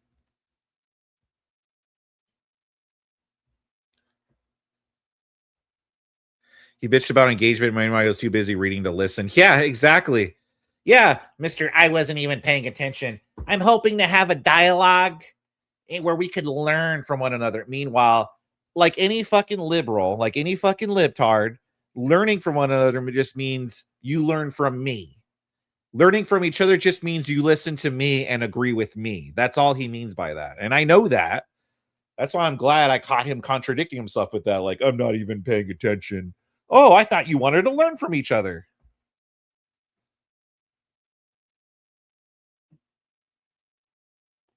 No, Ike, it's not might makes right. It's might makes. Whether we like it or not, might does make the rules. Exactly. Ike has looked too many windows tonight. Yeah. He's a worm. He tries to smoke and pretend it's correct and it ignores what he's being told. Yeah, exactly. I just wish you would engage. I just wish we would engage. But he's totally a TDS Spurg. That's all he is. And he tries to deny it. He brings up, I agreed with one thing Trump did. Oh, okay. Did you make a video about that, praising him at all? Oh, you didn't? Then shut the fuck up. Just because there's one thing that Trump did that you like doesn't mean you're not a TDS Spurg. Yeah, he just wants you to learn from him. He doesn't want to learn. Might say he cut off his ears. Yeah. He doesn't even listen to others. He's saying that to come off more receptive. Of course. Of course he's full of shit. He proved it tonight. Mr. Oh, you're just looking for these gotchas. Oh, weren't you the one motherfucker that was like, I'm going to clip this. I'm going to clip that. Seems like you were looking for the gotchas, not me. I was in there leering tonight. Yeah. He's a douchebag little slime ball, just like all the other leftists. Yeah. And then he copes, and obviously he's like, oh, you have 20,000 followers? Yeah, I do. People, listen, First Amender, it might be hard for you to accept, but people actually like me and actually like listening to me. All right? No one likes listening to you. Nobody. Not even, you have mostly hate watchers watching you. Where are all the Amender Knights out there? I don't know what his fans are called. The rats? The Amend rats? I don't know. But even in his videos, even his comment section, he's getting hated. He goes, well, he has a lot of hate watchers. I think he mostly has hate watchers. What fans does he have that defend him? Nobody.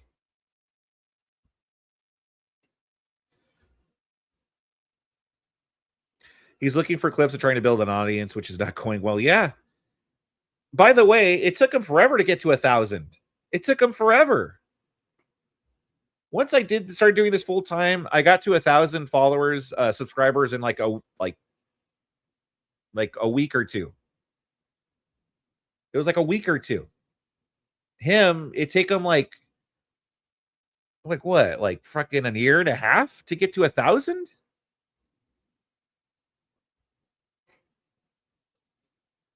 Honestly, people like him less than people like Ryan too. Yeah, Ryan seems to actually have fans. I don't understand why, but there are some people that like Ryan for whatever reason. Not saying it's a lot, but they're there. But Amender, it's like no one likes that guy. No one does. Him losing his own poll is hilarious. I think it ended at 73-27. Damn. That's quite a fucking ratio. Yeah, like even in my other debate with him on the trans stuff, all the comments on his channel agreed with me. Like, that's fucking sad, dude. This is your channel. That should not be happening.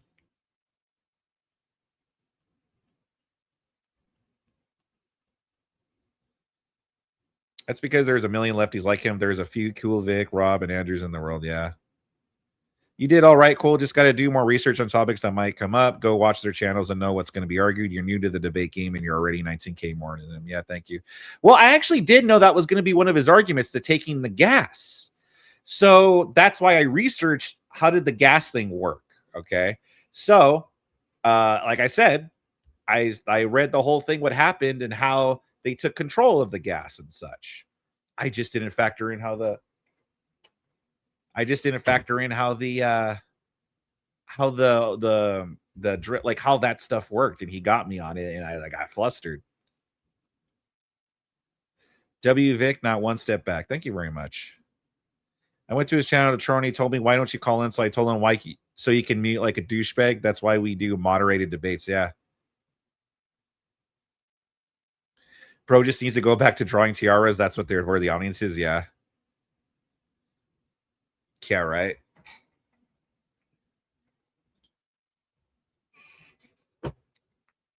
I'm still learning, guys. I still have to. Probably next time, I'm probably going to do maybe like a mock debate with someone, just so I'm ready. Someone that's going to bring up things that I might not anticipate. Because here I am. I thought I was like, okay, he might bring this up. He might bring that up. And then he brought up things that I was like, fuck, I actually don't know. I don't know that.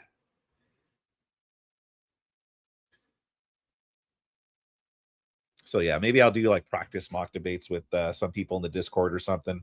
Some people in the Coolverse. You know, maybe I'll do a mock debate with people, the citizens of the Coolverse. If you do a mock debate, make sure it's on. Yeah, no, this will probably be like on Discord or something in the Coolverse. Audience, he had like 1K subs and like 50 live that were all hate watching. Yeah. Emmett is pretty good. Might be better to do mock debate offline though. Yeah, no, it's not going to be online. It's going to be offline. It will, like I said, it'll probably be on the Discord. I'm down whenever you are, brother. Yeah, that would be good, Dave. I'd like that. Mock the verse. Yeah. Kel was on stream with Sarah and Ryan in time. Ryan offered to partner with Kel and she screamed, nobody likes Ryan. That's no help. The comments were full of, yeah, nobody likes Ryan. That's funny. Okay, good. Don't give those slimy fuckers any of your arguments. Yeah, no, I know. And plus, people also sometimes might confuse mock debates for like real, you know, even though they'll say mock debate, they'll still kind of take it as like real. But yeah, that's a good point though, Mr. Constantine. Mr. Constantine.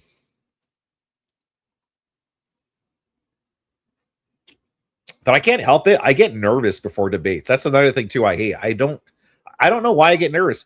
I don't get nervous when I do live streams like with you guys. I don't get nervous doing that. Heck, even if there's a caller that wants to call in, I don't get nervous. But when it comes to debates, I don't know what it is. I get fucking nervous, and that's why I drank the beer. It's not just because I felt getting drunk tonight, but I felt like it would loosen me up a little bit, and it did for the most part. It's because it's more serious, yeah. Rob and Andrew are the best teachers, but they're probably going to be busy, yeah. Someone said buy Andrew's course. I actually did, and I actually watched most of it. I haven't finished it, but I do plan on rewatching the whole thing. It's because there's more at stake. Yeah, that's what I think too. Excuse me. My guess is when they go on the offensive, they feel like you have to defend. Yeah, I think that's true too. That's true.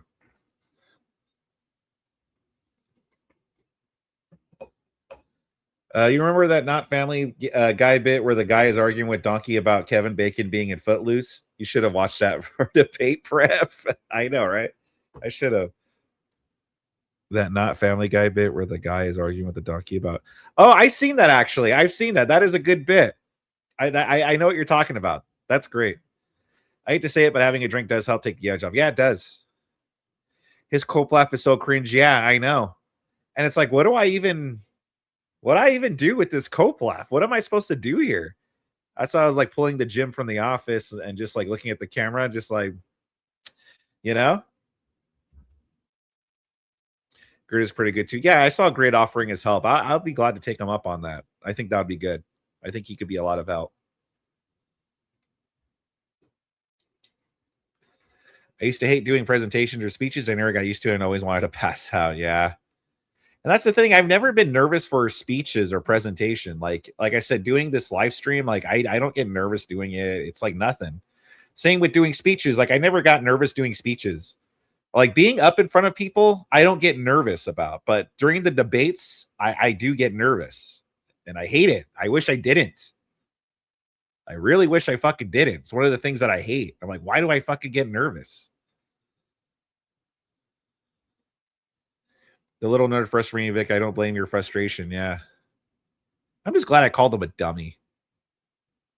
That just came out. I just like the dummy. That felt really good. You know, that's my W. So at least I got to call him a fucking dummy. I can be stupid in front of 100 people, but the moment it's serious and I feel I could actually look stupid, it freaks me out. Yeah, I think that's what it is. I think I'm like, oh, I could actually look stupid here, you know? It's like a muscle you work it out. Yeah, that's why I'm not going to stop debating. I'm going to keep doing it. And just, I hope I get better, you know? It's like you said, with practice, you get better. That's like, that because that was my official first moderated solo debate. And I've only done solo debates maybe like 2 other times. But they weren't moderated. Did you hear Andrew was with Joe Rogan today? Crowder said something about him having to drive through the ice storm to get there. Holy shit. Yeah, I saw that. I saw Andrew talking about it, and Unfuck America was coping about it. It was great. Good for Andrew, though, man. That guy deserves it. Andrew's a great dude, man. He fucking deserves it. I'm happy for him. You will. You'll learn. We still love you, even if you look dumb. Well, thank you. Thank you very much. Yes. He is a dummy. Yes. He is a dummy. You dummy.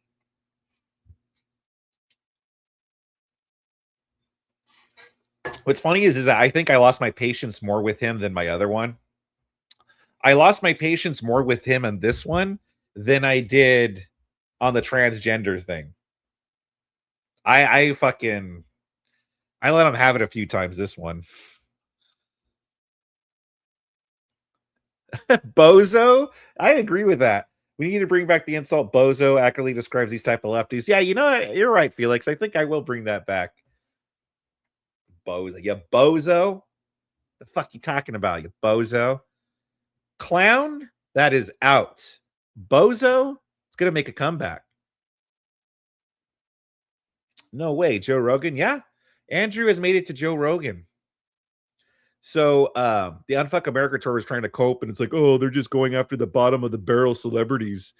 And then Rachel Wilson was like, oh, this is the bottom of the barrel people that they had in the last month or so. And it was like Matt Damon, Ben Affleck, Rand Paul, like big names. So it was pretty glorious. My hat's off to you, bro. I don't think I could do that. The idea of 200 plus people watching me sweat and fumble, it's rough. Never done a debate. I'm not sure I can remember all the facts. Yeah, that's another thing too, is my memory. My memory is not good, but I think overall, when it came to memorizing stuff, I think I did a good job today. And I think it's because I actually wrote down notes and I researched pretty good for this debate, I would say. At least compared to previous debates. This one, I actually researched pretty well. With Brett watching their debates and research, you'll do great. Thank you very much, Scott. Shit, Andrew going places, man. Yeah. Now, one step back, Andrew, Rob, Jake, and Vic. Thank you very much, Davo. Well, Jackal. I'll call you Jackal. To be mentioned with those guys is a big compliment for me. So I appreciate that. I still think I have a long way to go to rightfully be among those guys. But the fact that you listed me and the same with those guys, it means a lot. I appreciate that.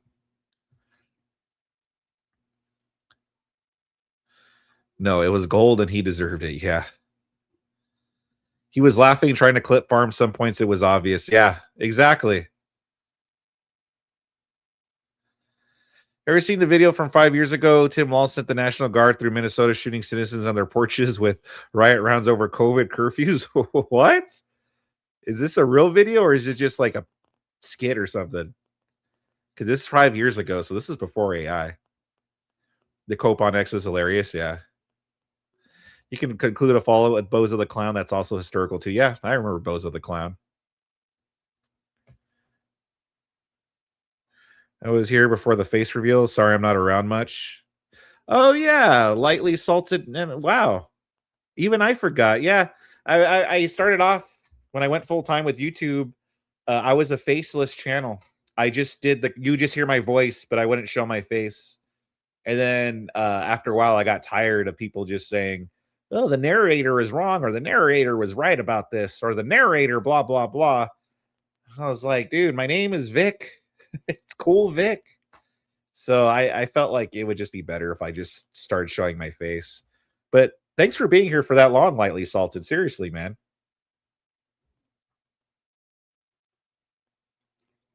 Okay, maybe I'm just dense. I don't know. He was on Joe Rogan. He announced it today. It's understandable being nervous in a live debate. You're always worried for those got you clips. I think if you practice on some pre-fake debates, you'll get more comfortable and do great. Yeah, I think so. I think doing more mock debates will prepare me for some arguments that I might not anticipate. I wanted to tell you that it could have been better, but you by no means were lacking. Well, thank you, Bandit. Or should I say Super Mario? No, man, I think you've made it. You deserve the recognition. Thank you very much, Trafalgar.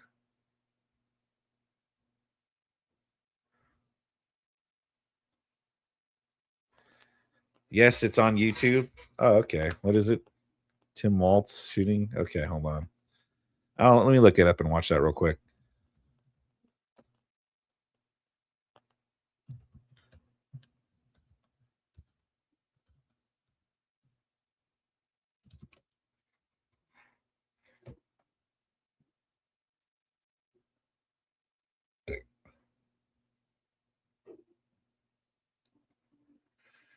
I can't find it. Do you know what it's called? All it's coming up is just Tim Walz speeches. Who was on Joe Rogan? I missed it. Andrew Wilson. Thank you very much, Postal Joe, for the 10. I think he won in the opening statements. The rest of the debate was what it was. Also, first acts like he's being tortured to do these debates. Yeah, I know, right? Seriously. Thank you very much for your support, Postal Joe. He sure does. He's annoyed by being there. He really is a spoiled little brat. He really is. Like, he really is. Well, Coolverse and Lord Vic, I'm getting tired and I'm heading to bed. Have a good night or whatever. Well, you too, Aunt Pisano. Yeah, I think I'm going to be heading out too. Let me raid you guys. Okay, so there's two options. I could raid you guys back to Speakeasy. You could continue watching the panel, or Wi-Fi Gospels debating Destiny. You guys want me to raid you to Wi-Fi Gospels channel? I think the homie Wi-Fi could use the support. You know what? Fuck it. I'm just gonna rage you to fucking